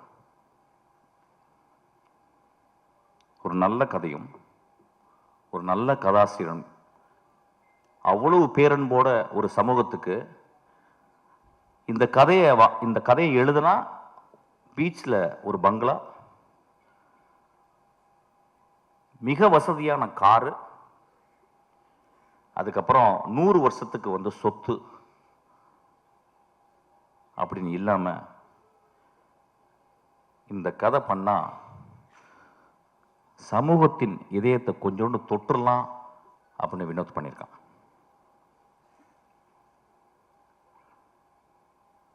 இந்த படத்தை வந்து பத்திரிக்கைக்காரங்க எல்லா படங்களுடைய திறப்பு வாசல்களை திறந்து வைக்கிறது பத்திரிக்கையாளர். அவங்க வந்து படம் வந்து பார்ப்பாங்க. பார்த்துட்டு எனக்கு தெரிஞ்சு எல்லா நல்ல படங்களையும் அவங்க வந்து ஆறத்தழுவி முத்தம் கொடுத்துருக்காங்க. இந்த படத்துக்காக வினோத்துக்கு இந்த பத்திரிகையாளர்கள் கோயில் கட்டணும்னு நான் கேட்குறேன். இந்த சமூகம் ஒருவேளை அவன் கொலை செய்து விடலாம். அந்த கொலையிலிருந்து தப்பிக்க வச்சது சிவகார்த்திகேயன். சிவகார்த்திகேயன் ஒரு லீடிங் ஆக்டர், கடுமையான உழைப்பாளி. சிவகார்த்திகேயனால இந்த படத்தில் நடிக்க முடியாது. ஏன்னா ஒரு மிகப்பெரிய ரசிகர்கள் கூட்டம் வந்துருச்சு. ரசிகர்களை சந்தோஷப்படுத்துவது ஒரு பெரிய கடமையாச்சு. ஆனால் அந்த குழந்தை, அந்த பையன், நான் மிகச்சிறந்த படைப்பு பண்ணணும்னு ஆசைப்பட்டு கூழாங்கல்ல பார்த்தவொடனே, தம்பி இந்த படத்தை நான் தான் பண்ணுவேன்னு சொல்லியிருக்கான். அதுக்காக அந்த தம்பிக்கு ஒரு கோயில் கட்டணும். சிவகார்த்திகனுக்கு ஒரு குழந்தை பிறந்திருக்கு. சிவகார்த்திகனுக்கு இன்னொரு குழந்தையும் பிறந்திருக்கு. அதுதான் கொட்டுக்காளி. இந்த படத்தில் நடித்தவர்கள், அந்த அனா பென் ஒருத்தர் நடிச்சிருக்கா. தெரியல, தமிழில் இருக்க பெண்ணுங்கள்லாம் இப்பெல்லாம் நடிக்கவே வரதில்லை நல்ல படங்களுக்கு. சார் எனக்கு 2 பாட்டு இருக்கா, 3 டான்ஸ் இருக்கா, தௌபா தௌபா தௌபான்னு அப்படின்னு ஏதாவது டான்ஸ் ஸ்டெப்பு, ஹூக் ஸ்டெப்பு வைக்கிறதுக்கு இருக்கான்னு பார்ப்பாங்க. அப்போ தமிழில் பொம்பளைங்களே கிடையாது. அப்போ இங்கேருந்து போயிட்டு பஸ் ஏறி போயிட்டு ஆனபெல்னு ஒரு சிறுக்கியை பிடிச்சிட்டு வந்திருக்கான். ஆக்சுவலாக ஒரு பேய் அரக்கி. அவ எத்தனை வார்த்தை பேசியிருக்கான்னா 1.5 வார்த்தை பேசியிருக்கான்னு நினைக்கிறேன். ஒரு பாட்டு வர பாடிட்டா அதுக்கு அடி, ஒரே அடி. சூரிய போட்டு ஒரு 1 மணி நேரம் அடி என்ன அடிக்கிறான் போட்டவள. இந்த சமூகம் அப்படித்தானே இருக்கு. ஒரு பெண் பாடக்கூடாதுல்ல. ஒரு எக்ஸ்ட்ரானரி பெர்ஃபார்மன்ஸ். அநேகமாக இந்த வருஷத்தினுடைய நேஷனல் அவார்டு அந்த குழந்தைக்கு கிடைக்கணும்னு நான் வந்து ஆசீர்வாதம் பண்றேன். அதுக்கப்புறம் சூரியனுடைய எவல்யூஷன், கேரக்டர் ஆர்க். நான் சினிமாவில் தான் கேரக்டர் ஆர்க் பார்த்துருக்கேன். ஒரு கதையின் கதாநாயகன் ஃபர்ஸ்ட் சீனில் வந்து மோசமாக இருப்பான், கடைசி சீனில் ஒரு பெரிய மகானாக இருப்பான். ஃபர்ஸ்ட் சீனில் மகானாக இருப்பான், கடைசி சீனில் வந்து கொடுங்கோலனாக மாறிடுவான். இது வந்து கேரக்டர் ஆர்க். இது சினிமாவில் தான், கதைகளில் தான் நடக்கும். நிஜ வாழ்க்கையிலே சூரிக்கு நடந்திருக்கு. ஒரு கமெடியனாக உருவாகி இன்னைக்கு ஒரு உலகம் போற்றும் ஒரு நடிகனாக மாறியிருக்கான். நான் அன்னைக்கு நைட்டு இரவு உட்காந்து பேசினேன். என்னடா மகனே நீ இப்படி, எங்கடா உனக்கு ஏதாவது அருள்கிருள் வந்துருச்சா, இல்லை காதல ஏதாவது உனக்கு ஏதாவது ஒரு அசரீரி கேட்டுச்சா? உன் வாழ்க்கையில இப்படியாப்பட்ட முடிவுகள் எடுத்து இப்படி நீ வேகமா அப்படியே வெற்றிமாறன், அப்படியே கருடன், அப்படியே ராம், இன்னைக்கு ஒரு எக்ஸ்ட்ரானரி. எனக்கு தெரிஞ்சு இன்னைக்கு தமிழ் சினிமாவின் மிக முக்கியமான 2 நடிகர்கள் நான் சொல்லுவேன், வந்து விஜய் சேதுபதியும் சூரியன் நான் சொல்லுவேன். ஆக்சுவலாக நான் விஜய் சேதுபதி ஒர்க் பண்ணேன், 67 நாட்கள் ஒர்க் பண்ணேன். ஒரு நாள் கூட எங்கள் 2 பேருக்கு ஒரு சின்ன உராய்வு கூட ஏற்படல. அந்த குழந்தை அவ்வளவு கண்ணியமாக, அவ்வளவு மேன்மையாக நேசித்து ஒரு கேரக்டர் நடிச்சிருக்கான். இந்த படத்தில் சூரிய அதே மாதிரி தான். எனக்கு தெரிஞ்சு இந்த படத்தில் சூரிய தவிர வேற யாராவது நினைச்சு கூட பார்க்க முடியாது. சூரிய ஒரு இடத்துல மூத்திரம் அடிச்சிருக்கான், நடிக்கவே முடியாது. அந்த மாதிரி வாழ்ந்திருக்கான்.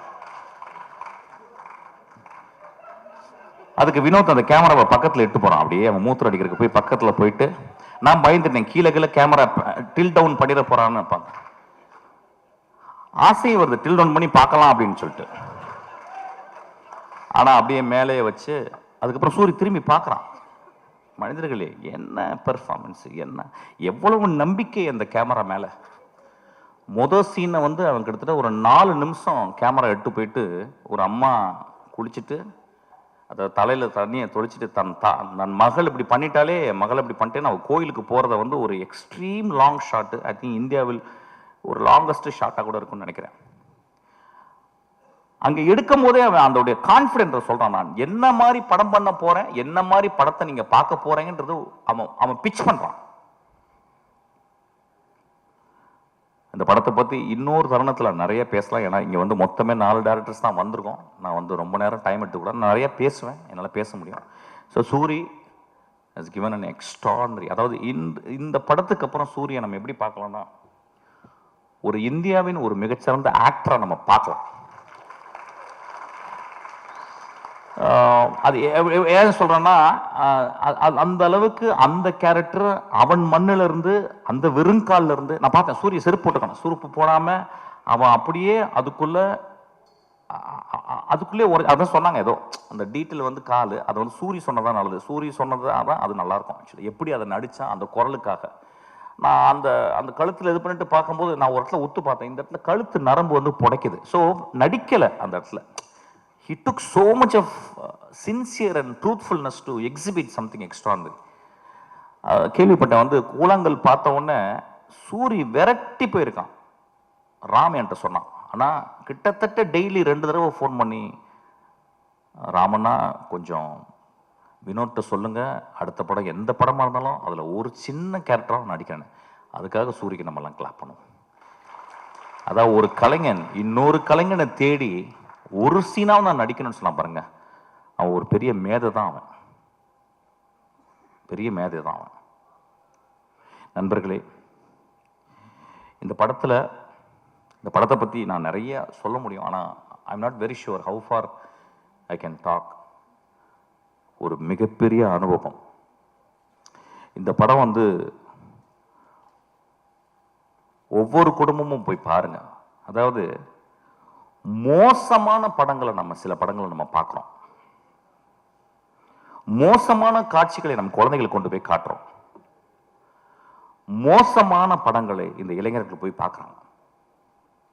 அதெல்லாம் பார்க்கலாம், தப்பு கிடையாது. அது வந்து ஒரு ஆர்ட், வந்து போர்னோகிராஃபியும் ஒரு ஆர்ட் தான்.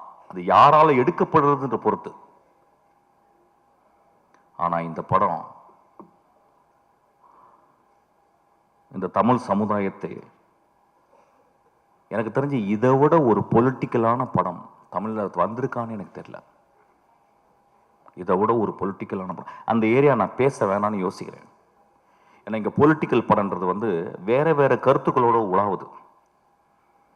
ஆனா ரொம்ப அமைதியா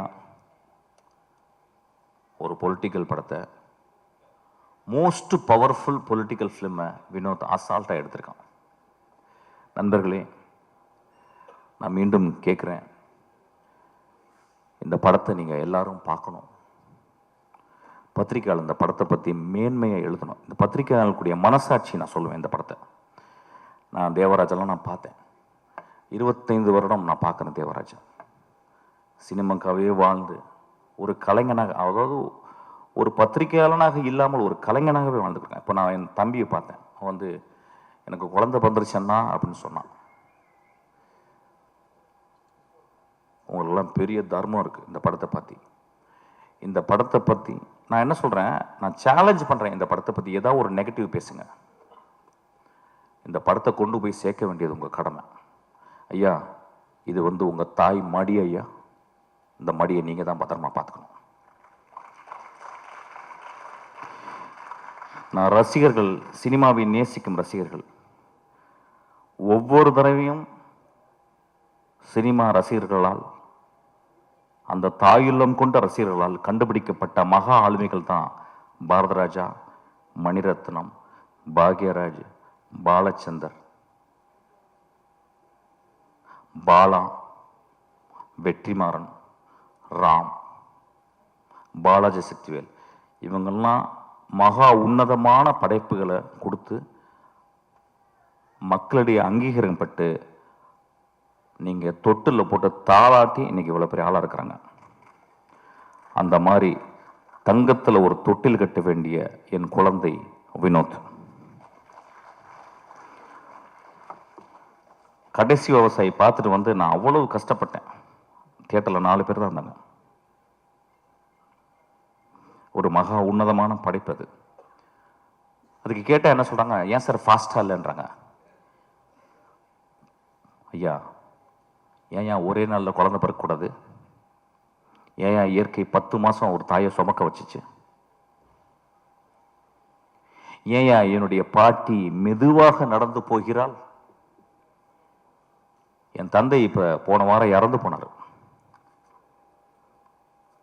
கை அப்படியே அவர் அந்த பாடியை குளிப்பாட்டும் போது நான் பார்த்தேன். அப்படி கையெல்லாம் சோம்பி போயிருந்துச்சு. அப்படியே அந்த குளிக்கல வைக்கும்போது நான் அப்படியே பார்த்துக்கிட்டே இருந்தேன். அந்த மண்ணை அள்ளி போடும்போது அந்த வாய்க்குள்ள தான் போச்சு. என்னை முத்தம் கொடுத்த, என்னை பார்த்து எப்பொழுதும் புன்னகை புரிந்த அந்த வாய்க்குள்ள அந்த மண்ணு போனதை நான் பார்த்தேன். நான் பார்த்த உலகத்தில் என் வாழ்நாளும் மிக முக்கியமான ஷாட்டாக அதை நான் பார்க்குறேன். நான் சொல்றது கொஞ்சம் கூட வெக்கப்படல. அந்த மாதிரி ஒரு 600 ஷாட்டு, 600 ஷாட்டில் மொத்தமே 150 ஷாட் இருக்கும். உண்மையும் தெய்வத்தன்மையும் தாய்மையும் கொண்ட படம் தான் அந்த படம். தயவு செய்து கைவிட்டுறாதீங்க. சும்மாவது போய் பாருங்க. ஒரு சிகரெட் ஒரு சிகரெட் பாக்கெட் எவ்வளோப்பா? சிகரெட் பாக்கெட் இன்னைக்கு கிங்ஸு தெரியாது, நீ அடிக்க மாட்டியா? நீ மனுஷனே கிடையாது. யார் எவ்வளோங்க? எவ்வளோ ஒரு சிகரெட் பாக்கெட்டு? 200 rupeesங்க ஒரு சிகரெட் பாக்கெட்டு. ஒரு சிகரெட் பாக்கெட்டில் 20 சிகரெட் இருக்கா? 10 இருக்கு. 10 நாள் போச்சுன்னு அர்த்தம் உங்களுக்கு. 10 சிகரெட் கொடுத்தா 10 நாள் போச்சு. நான் சிகரெட் நிப்பாட்டிட்டேன். இப்ப 10 நாள் ஜாஸ்தி ஆயிடுச்சு. இப்ப ஒரு குவார்டர் அது 150 ரூபாயிலிருந்து 200 ரூபாய். அது ஒரு வருஷம் போச்சு. இதுக்கெல்லாம் செலவு பண்றோம்ல. சாமிக்கு போய் நம்ம அவ்வளோ செலவு பண்றோம், அவ்வளோ உண்டியல் காசு போடுறோம், அவ்வளோ டொனேஷன் கொடுக்குறோம்ல. வினோத் தான் என் சாமி. அவன் எடுத்தது தான் கடவுள். தயவு செய்து போய் பாருங்க. நண்பர்களே, இந்த வாழ்க்கை ரொம்ப அலாதியானது. இந்த வாழ்க்கையில் நம்ம என்னென்னலாம் முடிஞ்ச வரைக்கும் நல்ல விஷயங்கள் பண்றோம் அப்படின்றது ரொம்ப முக்கியம். அதுல ஒரு நல்ல விஷயம்தான் கொட்டுக்காலை நீங்க போய் தரிசிக்கிறது. அந்த காளி உங்களை ஆசீர்வாதம் செய்வாள். நன்றி. எல்லாருக்கும் வணக்கம். மிஷ்கின் பேசினதுக்கப்புறம் எனக்கு எங்கே ஆரம்பிக்கிறதுனே தெரியல. மிஷ்கின்லேருந்தே ஆரம்பிக்கிறேன். மிஷ்கின் இஸ் ரொம்ப ஒரு எமோஷ்னலான பர்சன். அவர் பிடிச்சிருந்தா அவ்வளவு கொண்டாடுவார். அண்டு அவர் செலிப்ரேட் பண்ணுறதுக்கு எந்த விதத்துலேயும் குறைவில்லாத ஒரு படம் தான் Kottukkaali. Vinod is a very very very special filmmaker. இந்த ஜெனரேஷனுடைய, இன்னைக்கு இருக்கிற யங் ஜெனரேஷனுடைய தமிழ் சினிமாவின் அடையாளமாக இன்டர்நேஷ்னல் லெவலில் இருக்கிற ஒரு filmmaker. There are other filmmakers also. ஆனால் வினோத்துக்கு ஒரு அட்வான்டேஜ் என்னன்னா, வினோதோட ப்ரெசன்ஸ் மெயின் ஸ்ட்ரீம்லேயும் இருக்கு, மெயின் ஸ்ட்ரீம்லேயும் தெரியுது. அதுக்கு காரணம் இந்த ப்ரொடக்ஷன் ஹவுஸ், சிவகார்த்திகேயனுடைய சப்போர்ட் அண்ட் சூரி மாதிரி ஒரு மெயின் ஸ்ட்ரீம் ஆக்டர். அவர் இன்னைக்கு கதை நாயகனாக இருக்கிறாரு, அது இல்லை. அது இல்லாமலுமே கூட அவர் ஒரு mainstream actor, popular actor. அவர் இந்த மாதிரியான ஒரு படத்துக்குள்ள இருக்கணும்னு விரும்பி வர்றது வினோதுக்கு ஒரு பலமாகவும் அதே நேரத்தில் சவாலாகவும் இருந்திருக்கும் இந்த கதை பண்ணும்போது நான் நினைக்கிறேன். பிகாஸ் இந்த மாதிரியான வாழ்க்கைக்கு மிக நெருக்கமான ஒரு படத்தை பண்ணும்போது வணிக ரீதியான அல்லது வியாபாரத்தில் இருக்கிற நடிகர்களோ தயாரிப்பாளர்களோ இருக்கும்போது அவங்களுக்கான சில தேவைகள் இருக்கும், அந்த டிமாண்ட்ஸ் இருக்கும். அதையும் மனசில் வச்சுக்கிட்டு தனக்கு நெருக்கமான ஒரு படத்தையும் பண்ணுறது பெரிய சேலஞ்ச். வினோத் 2 படம் பண்ணியிருக்காரு. 2 படமுமே இன்டர்நேஷ்னலாக பல ஃபிலிம் ஃபெஸ்டிவல்ஸில் போய் பேசப்படுற,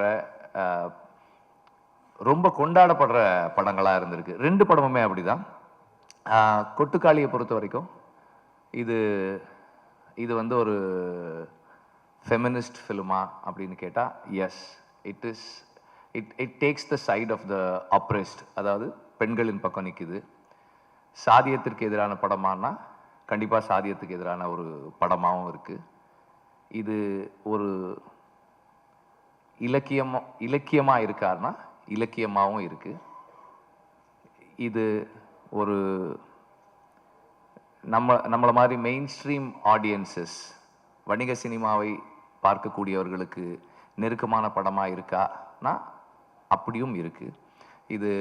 இதை சாதிக்கிறது சாதாரண விஷயம் இல்லை. இதை வினோத் ரொம்ப எளிமையாக இயல்பாக அச்சீவ் பண்ணியிருக்காரு. அண்டு நடித்த நடிகர்கள் அல்லது இந்த படத்தில் சில பாத்திரங்களை ஏற்று செய்திருக்கிறவர்கள், ஏன்னா 3 பேரை தவிர யாருமே நடிகர்கள் கிடையாது, ப்ரொஃபஷனல் ஆக்டர்ஸ் கிடையாது, எல்லாருமே சரியாக பண்ணியிருக்காங்க. அப்புறம் இதில் இன்னொரு பெரிய துணிச்சலான விஷயம் ஒரு ஃபில்ம் மேக்கராக வினோத் பண்ணியிருக்கிறது என்னென்னா, இதுக்கு பேக்ரவுண்ட் ஸ்கோர் பயன்படுத்தாது. பேக்ரவுண்ட் ஸ்கோர் இல்லை அப்படின்றதால என்ன ஆகுதுன்னா இன்னும் வாழ்க்கைக்கு நெருக்கமாக போகுது. And there are lot of ironic moments இந்த ஃபில்ம். அதை நீங்கள் படம் பார்க்கும்போது அதை என்ஜாய் பண்ணுறதுக்கு நல்லாயிருக்கும். அந்த முரண்கள் தான் இந்த இந்த ஃபில்ம் மேக்கரை, இந்த ரைட்டரை ரொம்ப முக்கியமாக நம்ம கவனிக்க வேண்டிய ஒரு ஆளாக மாற்றுற தன்மையை கொடுக்குது. சூரி, அனபென் அண்ட் மற்ற நடிகர்கள், பிரகதீஸ்வர் நடிச்சிருக்காரு, அப்புறம் நிறைய எல்லா நடிகர்களுமே அந்தந்த பாத்திரங்களாகவே இருக்காங்க. யாருமே அதிகமாக போகலை, கம்மியாக வரலை. அண்டு படம் முடியும் போது எனக்கு அந்த அந்த நடிகர்கள் அந்த நடிகர்கள் இல்லை, அந்த இயக்குனர் இல்லை, அந்த கதாசிரியர் இல்லை, அந்த அந்த ஒளிப்பதிவாளர் இல்லை, அந்த யாருமே இல்லை. அந்த வாழ்க்கை, அந்த வாழ்வியல், அந்த பெண்ணுக்கு என்ன நடக்க போகுது அப்படின்ற அந்த சிந்தனை மட்டுமே நம்மக்கிட்ட இருக்கு. அந்த அளவுக்கு ஒரு நேர்மையான, எளிமையான, சிறந்த படைப்பு கொட்டுக்காளி. நன்றி. எல்லாருக்கும் வணக்கம். இன்னைக்கு முக்கியமான சேனலுக்கு நீங்கள் கண்டென்ட் ஆகிட்டீங்க. ஆமாம், ஒரு சில பேர் ஃபங்க்ஷனை பார்க்குறாங்களோ இல்லையோ, என்னோடய ஃபேன்ஸ் எங்கேருந்து வர்றாங்க, எங்கே வர்றாங்க, எத்தனை பேர் வர்றாங்க, இதைத்தான் நிறையா சேனல் நிறையா நோட் பண்ணுறாங்க. முக்கியமான செய்தியில் அன்றைக்கி வந்துக்கிட்டே இருக்குது, அதெல்லாம் பற்றி இதைத்தான் நோட் பண்ணுறாங்க. தம்பிகள் அவங்க அப்படி தான் சொல்லிக்கிட்டு இருக்கிட்டே இருங்கடா. தேங்க்யூ தம்பிகளா, அன்பு தம்பிகளா. என்னோட ஃபேன்ஸ்ன்னு சொல்லிட்டு எனக்கு 4 பேர் இருக்கப்போ எங்கேருந்து எல்லாருமே சென்னையிலேருந்து வந்துட முடியாது, 4 ஊர்லேருந்து வர முடியும். 4 ஊர்லேருந்து வரவும் பாத யாத்திரை வர முடியாது. அவன் பஸ்ஸுலேயோ பைக்லேயோ கார்லேயோ வரதான் முடியும். பஸ்ஸுலேருந்துலாம் வர்றாங்களா சூரிக்கு ஃபேன்ஸ் அப்படின்றாங்க. இப்போ நான் மதுரையிலேருந்து வரேன், பஸ்ஸில் வராமல் எதில் வருவேன்? அதனால் உங்களுடைய சப்போர்ட் இருக்கிற வரைக்கும் என்னோட ரசிகர்கள் அதிகமாகிட்டே இருப்பாங்க நினைக்கிறேன். லவ் யூ தம்பிகளா, தேங்க்யூ. இப்படி ஒரு படத்துக்குள்ளே நான் இருக்கிறேன். எவ்வளவோ மேடைகள், எவ்வளவோ படத்தில் நடிச்சிருக்க முடிஞ்ச அளவுக்கு அதுக்கான பாராட்டுகள் எல்லாமே நான் வாங்கியிருக்கேன், நான் நின்றிருக்கேன். ஆனால் இந்த படத்துக்கான பாராட்டுகள், இந்த படத்துக்கான மரியாதைகள், இந்த படத்தை பற்றி இங்கே தலை சிறந்த இயக்குநர்கள் பேசுகிறப்ப உண்மைக்கு அவ்வளோ பெருமையாக இருக்குது, அவ்வளோ சந்தோஷமாக இருக்குது. ஒவ்வொரு டைமும் இந்த படத்தை பற்றி பேசுகிறப்ப, இந்த சூரியன் சொல்கிறப்ப இது உண்மைக்கே நான் தானே அங்கே உட்காந்துருக்கப்ப எனக்கே சிலுக்குது. இது எங்கேருந்து எவ்வளோ கற்றுக்கிட்டுன்னு எனக்கு தெரியலை, எவ்வளோ என்னை கூட்டிகிட்டு வந்தாங்கன்னு தெரியல. ஆனால் ஒன்று மட்டும் தெரியுது, என் ஆத்தாப்பை செஞ்ச புண்ணியம், இவ்வளோ பெரிய இயக்குநர்கள், இவ்வளோ பெரிய ரசிகர்கள், தயாரிப்பாளர்கள் என்னை கையப்பிடிச்சு கூட்டாந்து இன்றைக்கி என் அன்பு தம்பி தயாரிக்கிற இந்த கொட்டுக்கால் வரைக்கும் என்னை கூட்டியாந்து விட்டுருக்காங்க. அதுக்கு நான் ரொம்ப நன்றி கடமைப்பட்டிருக்கேன். இந்த படத்துக்குள்ளே வர காரணமாக இருந்த ராமண்ணே, அருண் விஸ்வா, உங்களுக்கு நான் பெரிய நன்றி சொல்லிக்கிறேன். கூழாங்கல் படத்துக்கு அளவு கடந்த ஒரு ரசிகனாக நான் இருந்தேன். ஆனால் அப்பேற்பட்ட இயக்குனர் படத்துக்குள்ளே திருப்பி இன்னொரு நடிகனாக கொண்டு வந்ததுக்கு அந்த இறைவனுக்கு நான் ரொம்ப நன்றி சொல்லிக்கிறேன். இந்த படத்தை அத்தனை பேரும் தலை சிறந்த இயக்குநர்கள் எல்லாமே அந்த தியேட்டரில் போட்டு காட்டுறப்ப அவ்வளோ பதட்டத்திலேருந்து, எப்படி சமீபத்தில் அமெரிக்காவுக்கு போகிறப்ப அந்த வீசாவுக்கு போகிறப்ப ஒரு வாரமாக நான் தூங்கலை, கொண்டுட்டாங்க என்னைய, விட்டுருங்க நான் அந்த நாட்டுக்கே போகலான்ட்டு ஒருத்தன் ஃபோன் பண்ணிட்டேன். இங்கே பாரு, இந்த கேள்வி கேட்பாங்க, இதுக்கு மட்டும் ஆம்னு சொல்லணும், இதுக்கு இல்லைன்னு சொல்லணும், மற்ற எதுவும் கேட்கவே மாட்டாங்க. திருப்பி ஒன்றருக்கு ஒருத்தர் பண்ண முடியாது, அதெல்லாம் இல்லை, இந்த கேள்வி கேட்பாங்க, இதுக்கு நீ எஸ்ன்னு சொல்லணும், இதுக்கு நீங்கள் நோன்னு சொல்லணும், வேறு எதுவும் செய்யக்கூடாது அப்படின்னு சொன்னாங்க. ஃபங்க்ஷனுக்கு அப்புறம் கேட்டால் ஆமான்ட்டு, வருமா சம்பளம் பேமெண்ட்டுக்கு கேட்டால் இல்லைன்னு சொல்லணும். இப்படி நிறைய விஷயம் சொல்லியிருக்கோம், மறந்துடுவேன். அவங்க சொல்லி கொடுத்த 1/2 மணி நேரத்தில் இன்னொருத்தனை மாற்றி விட்டு போயிடுவேன், இவன் சொன்ன மறந்துடுவேன். இந்த 5 நாள் 4 நாள் ஆச்சு, 3 நாள் ஆச்சு, 2 நாள் ஆச்சு, 1 நாள் ஆச்சு. அன்னைக்கு நைட்டு ஃபுல்லாக தூங்கலை. காலையில் எந்திரிச்சு காலை ஏறி உட்காந்து பதட்டத்தோட உச்சமாகவே இருந்து அதே அந்த ஒரு வாரம் பேசின 10 பேர் இங்கிருந்து ஒரு அரை மணி நேரத்துக்குள்ளே பேசுகிறாங்க. மாற்றி தலைவா விட்டுருங்க தலைவா, டோட்டலாக மறந்துருச்சு, நானா போய் நின்றுவின் தலைவா, என்னை தவிர கேட்கட்டுன்னு சொல்லியிருக்கல. அங்கே ஒரு கண்ணாடி இருக்கும், கூட்டி போவாங்க, 3 அடிக்கு தள்ளி நிற்கணும், அந்த பக்கம் ஃபைனல்ஸ் இருப்பாங்க, நீங்கள் எங்கே போகிறீங்க, எதுக்காக போகிறீங்க, ஃபெட்னாவா எல்லாம் கேட்பாங்க. சொல்லி பதட்டத்தை உச்சமாக போச்சு. அங்கே போய் அப்படியே நின்று என்ன பேசணும்னு தெரியல. எனக்கு முன்னாடி ஒரு நல்ல பயங்கரமாக பிரில்லியண்ட்டான ஒரு அம்மா போய் நின்றுச்சு. அவங்க கேட்குற கேள்விக்கு அது பயங்கரமாக ஒரு மாதிரி பதட்டமாயிருச்சு. நான் அப்பயே முடிவு பண்ணிட்டு இந்த அம்மாவே போல பதறது, நம்ம வந்துட்டு ஒரு செகண்ட் லெவலில் தூக்கிப்பட்டு போயிடுவாங்க நம்ம பையில் அப்படின்னு நினச்சேன். 4 வார்த்தையும் கேட்டாங்க. அவங்க சொன்ன மாதிரி கரெக்டாக ஆமான்ட்டு, ஆமாம் எஸ் எஸ் எஸ் ஃபங்க்ஷனுக்கா yes, payment no no no no yes okay thank you அப்படின்ட்டாங்க. கடவுளே அப்படின்னு அந்த பதட்டம் மாதிரி எனக்கு இத்தனை இயக்குனர் அன்றைக்கி படம் பார்க்குறப்ப அவ்வளோ பதட்டமாக இருந்துச்சு. இவங்கெல்லாம் படம் பார்த்துட்டு என்ன சொல்ல போகிறாங்களே அப்படின்னு நினச்சி அத்தனை பேரும் அன்னைக்கு அவ்வளோ சொன்னாங்க. பிசி ஸ்ரீராம் சார்லேருந்து அவ்வளோ பேர் அவ்வளோ சொன்னாங்க. இன்னைக்கு தலை சிறந்த இயக்குநர்கள் சினிமாவை அன்னைக்கு சரி இன்னைக்கும் சரி எடுத்து பார்த்தா முக்கியமான இயக்குநர்கள் இருக்கிற அத்தனை பேரும் இங்கே இருக்காங்க. அவங்களுடைய மிகப்பெரிய ஆசிரியர்கள், ரைட்டர்கள், நல்ல பார்வையாளர்கள், நல்ல படைப்பாளிகள். அவங்க படம் பார்த்துட்டு இந்த படத்தை இவளுக்கு சொல்கிறப்ப தெரியல, இதை விட எனக்கு வேறு என்ன வேணும்னு தெரியல. கண்டிப்பாக எனக்குன்ற தாண்டி இந்த மக்கள் நீங்கள் கொண்டு போய் கண்டிப்பாக அவங்க சொல்ல எல்லாமே உண்மை. ஏன்டா ஒவ்வொரு ஆடியோ ஃபங்க்ஷனுக்கு வர்றப்ப அந்த படத்தை பார்த்துருக்க மாட்டாங்க. ஆனால் ஓரளவுக்கு அந்த இயக்குனர் படைப்பை வச்சு சொல்லுவோம். ஆனால் இந்த படத்தை இன்னைக்கு பேசினவங்க அத்தனை பேருமே இந்த படத்தை பார்த்துட்டாங்க. பார்த்துட்டு அவ்வளோ சொல்கிறாங்க. அதனால் நான் இந்த படத்தை கொண்டு நல்ல விதமாக சேர்த்து நம்புகிறேன். கண்டிப்பாக இந்த படம் எல்லாத்துக்கும் பிடிக்கும். மிஸ்கின் அண்ணன் சொன்ன மாதிரி இன்னைக்கு ஃபுல்லாக ட்ரெண்டிங் அதான் நினைக்கிறேன். அண்ணன் அவ்வளோ விஷயங்களும் சொன்னார். அது சொன்னது அத்தனையுமே உண்மை. அவர் இதை விட இன்னும் அதிகமாக அந்த படத்தை அன்னைக்கு பேசினாங்க. ரொம்ப ரொம்ப சந்தோஷனே தம்பி வினோத், ரொம்ப நன்றிங்க தம்பி. ஆமாம், தேனி பக்கம் பொள்ளாச்சி மதுரை இப்படி போயிட்டு இருந்த என்ன கொண்டு போய் இப்படி நாடு கடந்து பூரா அப்படி பெர்லின் எங்கெங்கேயோ கூட்டி போனீங்க தம்பி. எல்லா நாட்டும் கூட்டி போயிட்டே இருக்கீங்க. இன்னும் நாளெல்லாம் இந்த நாடப்பெல்லாம் இந்த ஒரு படத்தை வச்சு நீங்கள் சுற்றிடுவீங்கன்னு நினைக்கிறேன். பெர்லினில் போய் அவ்வளோ சந்தோஷமாக இருக்கப்போ எங்கள் அம்மா ஃபோன் பண்ணாங்க. எங்கடா இருக்குன்னு கேட்டாங்க. அம்மா பெர்லினில் இருக்குமாண்டு. அது யார் அப்படின்னாங்க. இல்லைம்மா பெர்லின்மா நாடுமா, அது வெளிநாட்டில் இருக்குமா, இங்கே இருக்குமா, இந்த அவார்டுக்காக வந்திருக்குமா. சரி பார்த்துருப்பு பஸ் வரப்போ பார்த்து குறுக்க முறுக்க போகாத கவனமாயிரு அப்படின்ட்டுச்சு. என்ன வேணுமான்னு கேட்டேன். கோடாலி தையில் இருந்தால் வாங்கிட்டு வாடா, முட்டி வலிக்குதுடா அம்மாவுக்குட்டுச்சு. அவ்வளவுதான். அந்த தாய்க்கு அதுதான் தெரியும், அதுக்கு வேற எதுவுமே தெரியாது. கேட்ட மாதிரி ஒரு தையில் எங்கேயும் என் தேவை வாங்கிட்டு வாங்கடான்ட்டு, இல்லாட்டா டாய்ஸ் லைட் வாங்கிட்டு வாங்கடா, நைட்டில் கரண்ட் போச்சுன்னா வீட்டில் அடித்து பார்க்க முடியலை. இது ரெண்டு தான் கேட்கும். இன்னைக்கு அவ்வளோ பெருமை இருக்குது. தேங்க்யூ தம்பி. இப்படி படத்தை கொடுத்த அன்பு தம்பி சிவகார்த்திகேயன், உங்கள் கூட வந்து தோத்தா திரை கோடி இன்னும் பல படங்களும் உங்கள் கூட நடிச்சிருக்கேன். எனக்கு குழந்தைகள்லேருந்து நிறையா ரசிகர்கள் இருக்காண்ட கண்டிப்பாக நான் அடுத்து சொல்லுவேன். அதில் ஒரு 80% நான் உங்ககிட்ட இருந்து எடுத்திருக்கேன்னு சொல்லலாம். அதான் உண்மை. உங்களுக்கு வந்து அந்த ரசிகர்கள் தான் எனக்கு அவ்வளோ பேர் எனக்கு இருக்காங்க. என் அன்பு தம்பி, அதுவும் நீங்கள் எடுத்த படத்துக்குள்ளே நானே கதை நான் நினைக்கப்ப ரொம்ப பெருமையாக இருக்குது. தேங்க்யூ தம்பி. லவ் யூ தம்பி. மிஸ்கின் அண்ணன் சொன்ன மாதிரி இந்த மாதிரி நீங்கள் நினச்சதே பெருமை தம்பி. தேங்க்யூ அண்ணா. ரொம்ப சந்தோஷம். உங்களுக்கும் தலை சிறந்த ஒரு அற்புதமான நடிகை. ஆனால் என்ன நீங்கள் நடிக்கிற பார்க்கவே முடியலை. ஏன்னா அப்படியே இயல்பாகவே இருக்கீங்க நீங்கள் ஃபுல்லாக. அதே தான், ஒரு டைலாக் கூட பேசாமல். நான் வினோத்திட்ட தான் கேட்டேன். நான் டைலாக் பேசுனேன் ஓகே, அப்பப்போ கூப்பிட்டு கேட்குறேன். அவங்களே உங்களை கூப்பிட்டு ஓயாமல் வெயிட்டே இருக்காங்கன்னு. இல்லை நான் இந்த இடத்துல இந்த மூடுக்கு நான் எப்படி இருக்கணும், இந்த இடத்துல நான் என்ன ரியாக்ட் பண்ணணும். அவர் அங்கேருந்து நடந்து வர்றப்ப என்னுடைய கவனம் நான் இங்கே இருக்கணும், ஆனால் என் கவனம் அவன் மேலே இருக்கணுமா, இல்லை எங்கள் அம்மா மாதிரி இப்படி ஒரு விஷயத்தை அவங்க கேட்குறாங்கன்னு சொன்னாங்க. உண்மைக்கு சூப்பர். அது அவ்வளோ இடத்துல நீங்கள் இருக்கீங்கன்னு நினைக்கிறேன். ரொம்ப சந்தோஷம். இந்த படத்தில் ஒர்க் பண்ண அத்தனை பேருக்கும், அத்தனை பேர் மதுரை நடிகர்கள் அவ்வளோ பேருக்கும் என்னோட மனமார்ந்த நன்றியை தெரிவிச்சுக்கணும். இப்படி நல்ல வாய்ப்பு கொடுத்தது என் அன்பு தம்பிக்கு ரொம்ப ரொம்ப நன்றி. தேங்க்யூ தம்பி. தேங்க்யூ தம்பி. நான் வர சொல்லியே இது கேஸ் ஏன் மேலே ஆயிரும். அப்புறம் இங்கே வந்திருக்கிற எனக்கு பிடித்த பேசவா வேணாவா, கிளம்பில எல்லாருமே கிளம்பிடலாம், டைம் ஆகுது.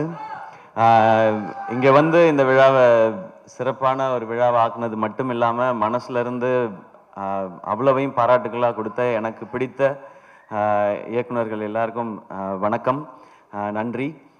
கொட்டுக்காளியோட டீம் எல்லாருக்கும் வணக்கம். இங்கே வந்திருக்கிற பத்திரிகையாளர்கள், தொலைக்காட்சி நண்பர்கள், இணையதள நண்பர்கள், ஃபோட்டோகிராஃபர்ஸ், கேமராமேன் எல்லாருக்கும் நன்றி, வணக்கம். இது முதல்ல நான் கூழாங்கல் படம் பார்த்தேன். எனக்கு அருண் விஸ்வா கூப்பிட்டு போய் நம்மளோட ஃப்ரெண்ட் ஒருத்தர் நீங்கள் இந்த படம் பாருங்க அப்படின்னு சொல்லி சொன்னார். நான் அந்த படம் பார்த்தேன். உண்மையிலே எனக்கு அதை புரிஞ்சுக்கிறதுக்கு ரொம்ப ரொம்ப சிரமமாக இருந்தது. எனக்கு நான் ஏற்கனவே சொன்னதுதான், நான் நிறைய உலக சினிமாக்கள்லாம் பார்த்ததில்லை. எனக்கு தெரிஞ்சதெல்லாம் தமிழ் சினிமாவில் என்னென்ன படங்கள்லாம் வந்திருக்கோ அதெல்லாம் பார்த்துருக்கேன்.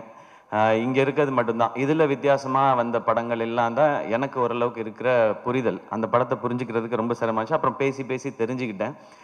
அப்புறம் அவர் ஒரு அவார்டு வாங்கினாரு அப்படின்னு சொன்னாங்க, ராட்டர்டாம் ஃபெஸ்டிவல். நமக்கு அதிகமாக வெளியே தெரிஞ்ச festivals Cannes film festival, Oscar மட்டும்தான் நமக்கு தெரியும். இது ராட்டர்டாம் ஃபிலிம் ஃபெஸ்டிவல்னு சொன்னாங்க. அதில் அவர் அவார்டு வாங்கியிருக்காரு அப்படின்னாங்க. ஓ அப்படியா, ஓகே அப்படின்னு சொன்னேன். நமக்கு தெரில. அப்போ தான் அருண் சொன்னார், இது ஃபர்ஸ்ட் ஃபிலிம், டெபியூ ஃபிலிம் பண்ணுறவங்களுக்கு கொடுக்குற அவார்டு. உலகம் ஃபுல்லாக இருந்து செலக்ட் பண்ணுவாங்க. இந்த அவார்டை ஏற்கனவே வாங்கினவர் கிறிஸ்டோபர் நோலன் அப்படின்னு சொல்லி சொன்னார். நான் அப்படியே பார்த்தேன் அவரை, வினோத்தை பார்த்துட்டு, எந்த ஊர் பிரதர் உங்களுக்கு அப்படின்னே. அண்ணே இங்கே தானே, மதுரை தானே அப்படின்னாரு. எனக்கு ஒரு மாதிரி அப்படியே கூஸ் பம்ஸ் ஆயிடுச்சு. மதுரையிலேருந்து போய் ஒரு இன்டர்நேஷ்னல் ஃபிலிம் எடுத்து கிறிஸ்டோபர் நோலன் வாங்கின அவார்டை ஒருத்தன் நம்ம ஊரில் வாங்கியிருக்கான், ஏன் இது வெளியே தெரியவே இல்லை அப்படின்னு சொல்லி நான் அருண்கிட்ட கேட்டேன். இல்லை தெரியலங்க, அந்த படம் எப்போ தான் ரிலீஸு, அதை ரிலீஸ் பண்ணி இதை ஒரு மொமெண்ட் ஆக்கலாமேன்னும் போது அது என்ன காரணங்கள் எனக்கு தெரியல, அதுக்குள்ளே நான் போக விரும்பல. அது கரெக்டாக நடக்கலைன்னும் போது அப்போ நான் அருண்கிட்ட சொன்னேன், அவரோட அடுத்த படம் நான் ப்ரொடியூஸ் பண்ணுறேன், அவர் என்ன கதை வச்சுருக்காருலாம் தெரியல, என்னவாக இருந்தாலும் நான் பண்ணுறேன், கதைக்காக நான் பண்ணுறதுன்ற தாண்டி இப்படி ஒருத்தனை செலிப்ரேட் பண்ணுறதுக்காக நான் இந்த படம் பண்ணுறேன்னு. இந்த படம் ஆரம்பிக்கப்பட்டதுக்கான ஒரே காரணம் வினோத் ராஜ் அப்படிங்கிற ஒருத்தரை செலிப்ரேட் பண்ணுறதுக்காக மட்டும்தான். அதுக்காக தான். இது என்ன பட்ஜெட் எதுவுமே தெரியாது. அவர் கதை சொன்னார், ஐடியா சொன்னார். எனக்கு ஃபுல் கதையெல்லாம் சொல்லாதீங்க, சொன்னீங்கன்னா அது இப்படி இருக்கலாம் அப்படி இருக்கலான்ற டிஸ்கஷன் வரும். நோ, உங்களுக்கு என்ன எடுக்கணும்னு தோணுதோ அதை எடுங்க, பட்ஜெட்டை ஒர்க் அவுட் பண்ணி கொடுங்க, இதை நம்ம பண்ணுறோம், அவ்வளோதான். ஏன்னா இங்கேருந்து பயங்கரமான படம் வரணும், நம்ம ஊர்லேருந்து ஏன் வர்றதில்லை, நம்ம ஊர்லேருந்து ஏன் வர்றதில்லை நம்ம அடிக்கடி கேட்டுகிட்டே இருக்கோம். அதை நிறைய இயக்குனர்கள் பண்ணிகிட்டே இருக்காங்க.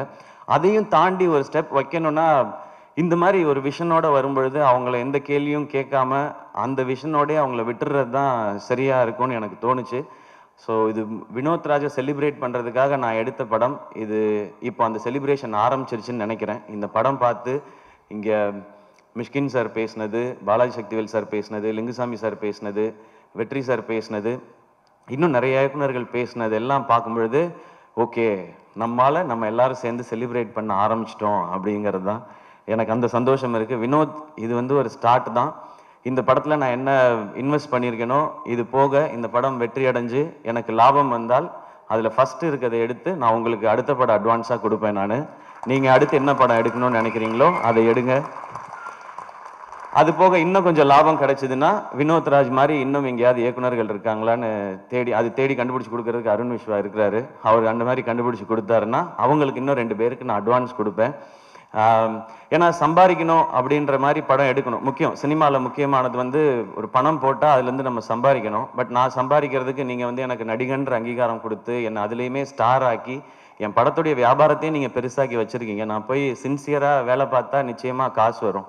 அப்போ அதுலேருந்து சினிமாக்கும் பயன்படுற மாதிரி ஏதாவது ஒன்று செய்யணும் அப்படிங்கிறதான். அன்னைக்கு புஷ்கர் காயத்ரி அவங்க படம் பார்த்துட்டு என்கிட்ட கை கொடுத்துட்டு ஒன்று தான் சொன்னாங்க, this is your service to சினிமான்னு சொன்னாங்க.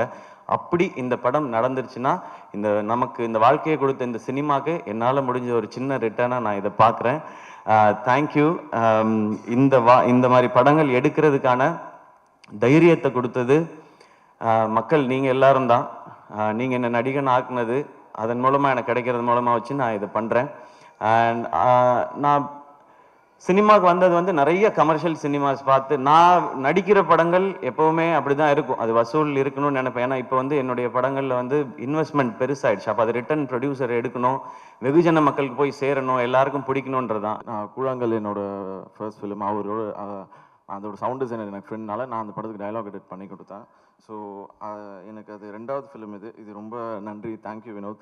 வினோத் என்ன ஒரு ஸ்பெஷல்னா, ஃபில்ம் மேக்கிங் ஒரு கொலாபரேட்டிவ் ஒர்க்குன்னு பிலீவ் பண்ணுற ஒரு டைரக்டராக இருக்கார். ஸோ அதனால் ஒர்க் பண்ணுற டெக்னீஷியன், சவுண்ட் டிபார்ட்மெண்ட் எல்லாருக்குமே ஒரு ஒர்க்கிங் ஸ்பேஸ் இருக்கும்.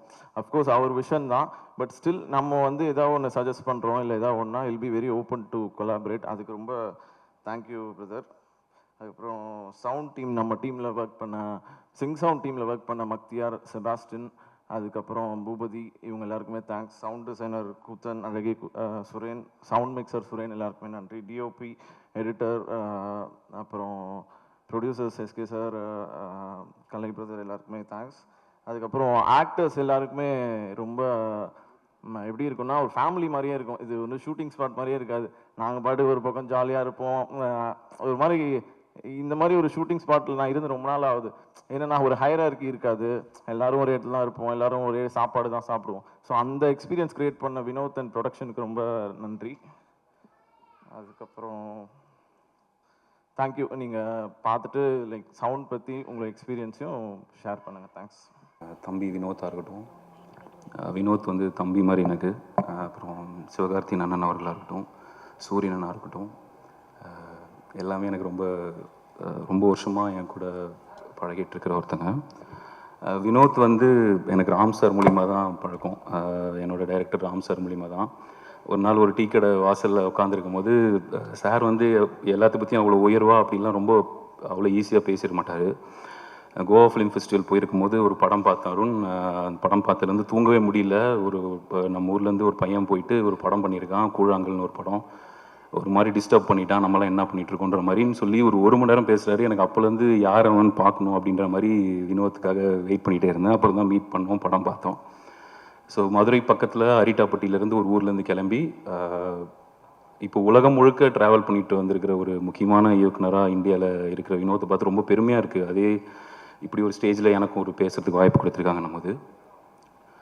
வினோத் வந்து கூழாங்கல் படம் வந்து ஒரு இண்டிபெண்ட் ஃபிலிமாக அவர் கிடச்ச ஒரு இன்வெஸ்டர் வச்சு, அவங்கக்கிட்ட இருக்கிற ஒரு வசதி வாய்ப்பு வச்சு, அவங்க வீட்டில் இருக்கிற அவங்க அம்மா அக்கா அவங்கெல்லாம் வந்து சமைச்சு கொடுத்து மொத்த குரூவும் ட்ராவல் பண்ணிட்டு போய் ஒரு படம் எடுக்கிறாங்க. அது ராட்டர்டாம் ஃபிலிம் ஃபெஸ்டிவலில் டைகர் அவார்டுன்றது வந்து வேர்ல்டில் இருக்கிற பெஸ்ட் டெபு ஃபிலிம் மேக்கர்ஸ்க்கு கொடுக்குற அவார்டு இது. அது வந்து கிறிஸ்டோஃபர் நோலன் வந்து அவரோட ஃபர்ஸ்ட் படத்துக்கு வாங்கியிருக்காரு அந்த அவார்டை. நம்ம ஊரில் வந்து போய் வினோத் வாங்கிட்டு வந்திருக்காருன்னு நினைக்கும் போது அது ரொம்ப ரொம்ப நிகழ்ச்சியாகவும் ரொம்ப பெருமையாக இருந்துச்சு. அப்புறம் 2022 இந்தியாஸ் ஃபஸ்ட் ஆஸ்கருக்கு இந்தியாவிலேருந்து அஃபிஷியலாக செலக்ட் பண்ணி போன படம் வந்து கூழாங்கல். கொட்டுக்காளி எடுத்ததுக்கப்புறமும் வினோத் வந்து உலகம் ஃபுல்லாக ட்ராவல் பண்ணிட்டாப்புல. அவர் எப்போ ஃபோன் பண்ணாலும் ஏதோ ஒரு கண்ட்ரியில் இருப்பார், நம்ம ஊரில் இருக்கவே மாட்டாப்புல. பட் வினோத்துக்கு உலகம் ஃபுல்லாக போயிருந்தாலும் நம்ம ஊரில் இதுதான் ஃபஸ்ட்டு பெரிய மேடை. அதனால் வினோத்துக்கும் இது ரொம்ப ஸ்பெஷலான மேடையாக இருக்கும், ரொம்ப எமோஷனலான மேடையாக இருக்கும். இதுக்கு மிக முக்கியமான காரணமாக இருக்கிற அண்ணன் சிவகார்த்தின் அவர்களுக்கு ரொம்ப நன்றி சொல்லணும். ஏன்னா ஒரு இண்டிபெண்டன்ட் ஃபிலிம் மேக்கருக்கு இப்படி ஒரு மெயின் ஸ்ட்ரீமில் ஒரு ஸ்டாராக இருக்கிற ஒருத்தர் வந்து ஒரு படத்தை பேக் பண்ணி அதை இப்படி ஒரு இந்த தேட்டர் பார்க்காத ஒரு மூவி ஃபங்க்ஷனே இருக்காது. இங்கே எல்லாமே எவ்வளோ பெரிய ஃபங்க்ஷனை பார்த்துருப்பாங்க. அந்த மாதிரி ஒரு இடத்துல வினோத் மாதிரி ஒரு டேலண்ட்டை கூட்டிகிட்டு வந்து நிறுத்தி அழகு பார்க்குறதுன்றது தான் நான் ரொம்ப ரொம்ப முக்கியமான ஒரு விஷயமா பார்க்குறேன். தமிழ் சினிமாவில் இது ஒரு முக்கியமான நிகழ்வாக இருக்கும்னு நான் நம்புகிறேன். இந்த படம் ப்ரொடியூஸ் பண்ணால் இது வந்து ஓடிடி எவ்வளோக்கு வாங்குவாங்க, டிஸ்ட்ரிபியூட்டர்ஸ் எவ்வளோக்கு வாங்குவாங்கன்றது மட்டும் அந்த மாதிரி வெறும் கணக்கு மட்டும் இல்லாமல் முழுக்க ஆடியன்ஸ் மேலேயும் இந்த படத்தோட டீம் மேலேயும் நம்பிக்கை வச்சு இந்த படத்தை எடுத்திருக்கிற சிவகார்த்தின் அவர்களுக்கும், கலை அவர்களுக்கும், சிவகார்த்தின் ப்ரொடக்ஷன் டீம் எல்லாத்துக்குமே என்னோட நன்றியை தெரிவிச்சுக்கிறேன். அப்புறம் சூரியன் அவர் வந்து ரொம்ப ஆச்சரியப்படுத்திகிட்டே இருக்கார். ஒரு பெரிய இன்ஸ்பைரிங் ஸ்டோரியாக சூரியனை மாறிட்டு இருக்காரு. நம்ம அவரோட காமெடியனாக பார்த்துட்டு இருந்து அதிலிருந்து விடுதலையில் ஒரு பெரிய ஒரு விஷயத்துக்கு அப்புறமும் நடிகராக ப்ரூவ் பண்ணி அப்புறம் கமர்ஷியல் சக்ஸஸும் தொடர்ந்து அடைஞ்சிட்டு வர்றாரு கருடன் மூலியமாகவும். இந்த படம் பார்க்கும்போது நிச்சயமாக வந்து விடுதலையில் பார்த்த சூரியனோ கருடனை பார்த்த சூரியனோ துளி கூட ஞாபகப்படுத்த மாட்டார். இதில் வந்து எல்லாத்தையும் ஒரு மாதிரி மிரட்சிக்கு உண்டாக்குவாருன்னு நம்புகிறேன். ஆனபண்ணவங்களும் அப்படி தான் ரொம்ப உண்மையாலுமே மதுரை பக்கத்தில் இருக்கிற ஒரு ஊர்லேருந்து தேர்ந்தெடுத்து ஒருத்தவங்களை நடிக்க வச்ச மாதிரி ஒரு உணர்வு இருந்துச்சு அந்த படம் பார்க்கும்போது. ஒரு இந்திய சினிமாவில் ரொம்ப ஒரு பெருமை மிக்க படிப்பாக உருவாக்கியிருக்கிற வினோத் ராஜ் அவர்களுக்கும், சூரியன், ஆனபென் and Ganesh Siva, Suren, Koothan, DOP அவர்கள் எல்லாத்துக்குமே மிக்க நன்றி. இது ஆடியன்ஸும் வந்து கண்டிப்பாக செலிப்ரேட் பண்ணுவாங்கன்னு நான் நம்புகிறேன். Thank you so much. பைசைக்கிள் தீவ்ஸ்னு ஒரு படம், அதை பார்த்துட்டு மேர்லன் பிராண்டோ அப்படின்னு ஒரு பெரிய ஆக்டர், வாய்ஸ் கொடுத்தாரு. அந்த படத்தை பார்த்துட்டு சத்யஜித் ரே தான் வீடு சொத்தெல்லாம் அடமானம் வச்சு பதீர் பாஞ்சலின்னு ஒரு படம் எடுத்தார். பதீர் பாஞ்சலி பார்த்துட்டு பாலச்சந்தர் சார், நம்ம பாரதி ராஜா சார் அந்த இன்ஃப்ளூயன்ஸில் தான் அரங்கேற்ற வேலைன்னு ஒரு படம் எடுத்தாங்க. 16 வேலைன்னு ஒரு படம் எடுத்தாங்க. இது எதுக்கு சொல்கிறேன்னு கேட்டிங்கன்னா, சிவகார்த்திகேயன் அவர்கள் அந்த படத்துக்கு மேரான் வாய்ஸ் கொடுத்த மாதிரி இந்த படத்தை தயாரிக்க வந்ததுக்கு நாம் அனைவரும் ஒரு கைதட்டணும். அந்த ரவிக்குமார் சொன்ன மாதிரி எந்த வியாபார நோக்கமும் இல்லாமல் வந்து பண்ணியிருக்காரு. நான் அந்த படத்தை பார்த்துட்டேன். அந்த பிரமிப்புலேருந்து மீளலை. நான் வழக்கமாக வந்து இந்த மாதிரி ரொம்ப விதந்தோதியெல்லாம் பேச மாட்டேன். ஆனால் எல்லாத்தையும் கட்டுப்படுத்திக்கிட்டு ஒரு அவை நாகரிகம் காரணமாக நான் பேசுகிறேன். இந்த படம் இதுவரையும் நான் பார்த்ததில்லை. அப்படி ஒரு யதார்த்தமான ஒரு படைப்பை நான் பார்த்ததே இல்லை. மற்ற நிறைய படங்கள் சொல்லுவாங்க, கொஞ்சம் அவங்க நடிக்கல வாழ்ந்திருக்காங்க அப்படின்னு சொல்லுவாங்க. கொஞ்சம் மிகையாக சொல்கிற ஒரு ஸ்டேட்மெண்ட்டாக தான் இதை எக்ஸ்பிரஷனாக தான் பார்க்குறேன். பட் ஸ்டேட்மெண்ட்டாகவே சொல்கிறேன், நீங்கள் இந்த படம் பார்த்தீங்கன்னா அப்படி உணர்வீங்க. இதுவரையும் எந்த படத்துலையும் பார்க்காத, இதுவரையும் சினிமா பார்த்ததில் ஒரு பார்க்காத ஒரு புது அனுபவத்தை வினோத்ராஜ் கொடுத்துருக்காரு. அவ்வளவு என்ன சொல்லுன்னு கேட்டிங்கன்னா, எனக்கெல்லாம் ரொம்ப ஷேமாகி போச்சு. நான் ஈரானியன் ஃபிலிம் பார்த்துருக்கேன், நம்மெல்லாம் பார்த்துருப்போம் நிறைய ஃபில்மு. அந்த மாதிரி படம் வரல அப்படின்னு சொல்லி நம்ம படங்களை ஏதாவது ஒரு குறை சொல்லிகிட்டே இருப்போம். ஆனால் எனக்கு தெரிஞ்சு இது ஒரு கவிதை மாதிரி எடுத்திருக்காரு. இதை நான் எந்த விதத்துலையும் குறை சொல்லலை. ஏன்னா ரொம்ப நேர்மையான அப்ரோச், ரொம்ப ரொம்ப நேர்மையான அப்ரோச். ஒரு பொண்ணை பேய் பிடிச்சிருக்குன்னு இவங்களாம் நினச்சிக்கிட்டு அது முடிவே பண்ணிட்டு ஒரு சாமியார்ட்ட கூட்டு போகிறாங்க. இந்த ட்ராவல் தான் படம். எடுத்தோடனையும் அவங்க ஆத்தாக்காரி வந்து அப்படியே தண்ணியை தலைவலியாக ஊற்றிக்கிட்டு சூடத்தை பொருத்தி வச்சுட்டு சாமி கோயிலில் பண்ணிவிட்டு இது பண்ணிவிட்டு சாமி கும்பிட்டுட்டு இவங்க கிளம்புறாங்க. கூட இவனை கட்டிக்க போகிறான் பாண்டி. அந்த கேரக்டரில் தான் நம்ம சூரி பண்ணியிருக்காரு. ஓப்பனிங் ஷாட்டே ராமகிட்டிய தடு அந்த மாதிரியான ஒரு இது. இவங்க பேய் பிடிக்கிறதுன்னு கூட்டு போறாங்க. அவளுக்கு பேய் பிடிச்சிருக்கா இல்லை யாருக்கு பேய் பிடிச்சிருக்கு, அதான் கதை. அதில் இந்த குறியீடு அந்த என்னமோ சொல்லுவாங்களே நிறையா அந்த இதை காமிக்கிறது, அந்த சிமிலி அப்படி, இது எல்லாமே ஒரு வாழ்க்கையை பார்த்த ஒரு நம்ம பக்கத்திலிருந்து பார்த்த ஒரு அனுபவமா அப்படி இருக்காங்க. யாருக்கும் எல்லாத்துக்கும் அந்த அந்த வகையில் முக்கியத்துவம் தான். அதை வந்து நான் வந்து உண்மையிலேயே நான் சூரிய வந்து பல வடிவங்களில் நம்ம பார்த்துருப்போம். பயங்கர காமெடியோட ரொம்ப காமெடியானவும் பார்த்துருப்போம். இப்போது கொஞ்சம் அந்த கருடன் இல்லையா, அந்த விடுதலையிலும் சரி கொஞ்சம் குறைச்சி சொல்கிறேன்னு நினைக்காதீங்க. அதை தாண்டி அந்த கேரக்டராகவே வாழ்ந்து அந்த அந்த நிற்கிற அந்த நீங்கள் ஒரு சீன் நீங்கள் அந்த ட்ரெய்லரை வந்துச்சு, நான் அதை சொன்னால் நல்லா இருக்காது, அந்த நீங்கள் அனுபவத்தை பெறணும். நாங்கள் எதிர்பார்க்காத சீன் அது. அதில் வந்து பிச்சு உதறிட்டாரு. உண்மையிலே எனக்கு அந்த சூரிட்டேருந்து இருக்கிற நடிப்பெல்லாம் உறிஞ்சி எடுத்துட்டாரு வினோத்ராஜ்ன்னு நான் நினைக்கிறேன். உண்மையிலே அவ்வளவு ஒரு இன்வால்மெண்ட்டோட இதுக்கு பிறகு பெரிய ஹீரோக்களும் பெரிய நடிகர்களும் ஆத்ம திருப்திக்காக ஒரு படம் வினோத்ராஜோட கண்டிப்பாக பண்ணுவாங்க அப்படிங்கிறது என்னுடைய கணிப்பு. ஏன்னா அவர்கிட்ட இருக்கிறது அந்த தொழில் நேர்த்தி, அந்த பக்தியை, அந்த கிராஃப்ட்மேன்ஷிப். வெறும் நல்லவனாக இருந்தால் மட்டும் பார்த்தாது, வல்லவனாக இருக்கணும் இல்லையா? வல்லவனாகவும் இருக்கிறான், நல்லவனாகவும் இருக்கிறான், அந்த நேர்மையாக இருக்கிறான். என்ன எடுக்கணும் வித்தை காமிக்கிறதுனா அது வந்து ஒரு வேற கருத்தை வச்சுக்கிட்டு வித்தை காமிக்கலாம், வித்தை நல்லா பண்ணுறான்னு. ஆனால் கருத்தும் கரெக்டாக வச்சு கண்டென்ட் இப்போ தான் சமீபத்தில் உலகிட்டு இருக்கோமே, அந்த கண்டென்ட்டும் அந்த மேக்கிங்கும் அப்படி ஜெல்லாகி வருது. நீங்கள் கண்டிப்பாக எந்த விதமான ஒரு விமர்சனமும் அவன் மேலே வைக்க மாட்டீங்க நண்பர்களே. நான் அறுதிட்டு சொல்கிறேன். நான் இதை கண்டிப்பாக அந்த தியேட்டரில் உட்காந்து பார்க்குற ஒரு அனுபவத்தை உண்மையிலே மக்கள்கிட்ட நம்ம கற்றுக்கணும். நாம் வந்து இப்படி போகும், அப்படி உட்காரும், இப்படி இந்த ரசிக்க மாட்டோம், அப்படி டவுட், அதெல்லாம் கிடையாது. ஏன்னா ஒவ்வொரு தடவையும் சேது அப்படிங்கிற ஒரு எல்லாரும் வித்தியாசமான படங்களை வந்து மக்கள் கொண்டாடி இருக்காங்க. அது மாதிரி இந்த படத்தை தியேட்டரில் கொண்டாடுவாங்க அப்படிங்கிறது என்னுடைய அசைக்க முடியாத நம்பிக்கை. அந்த அனுபவத்தை கொடுத்துருக்கிற ஒவ்வொரு நடிகரும், நான் பேசுகிற எனக்கு தெரியல எனக்கு அந்த நடிகர்கள் நீங்கள் பார்த்தீங்கன்னா நீங்கள் எழுதுவீங்க, கண்டிப்பாக எழுதுவீங்க, எல்லா நடிகர்களும் எழுதுவீங்க.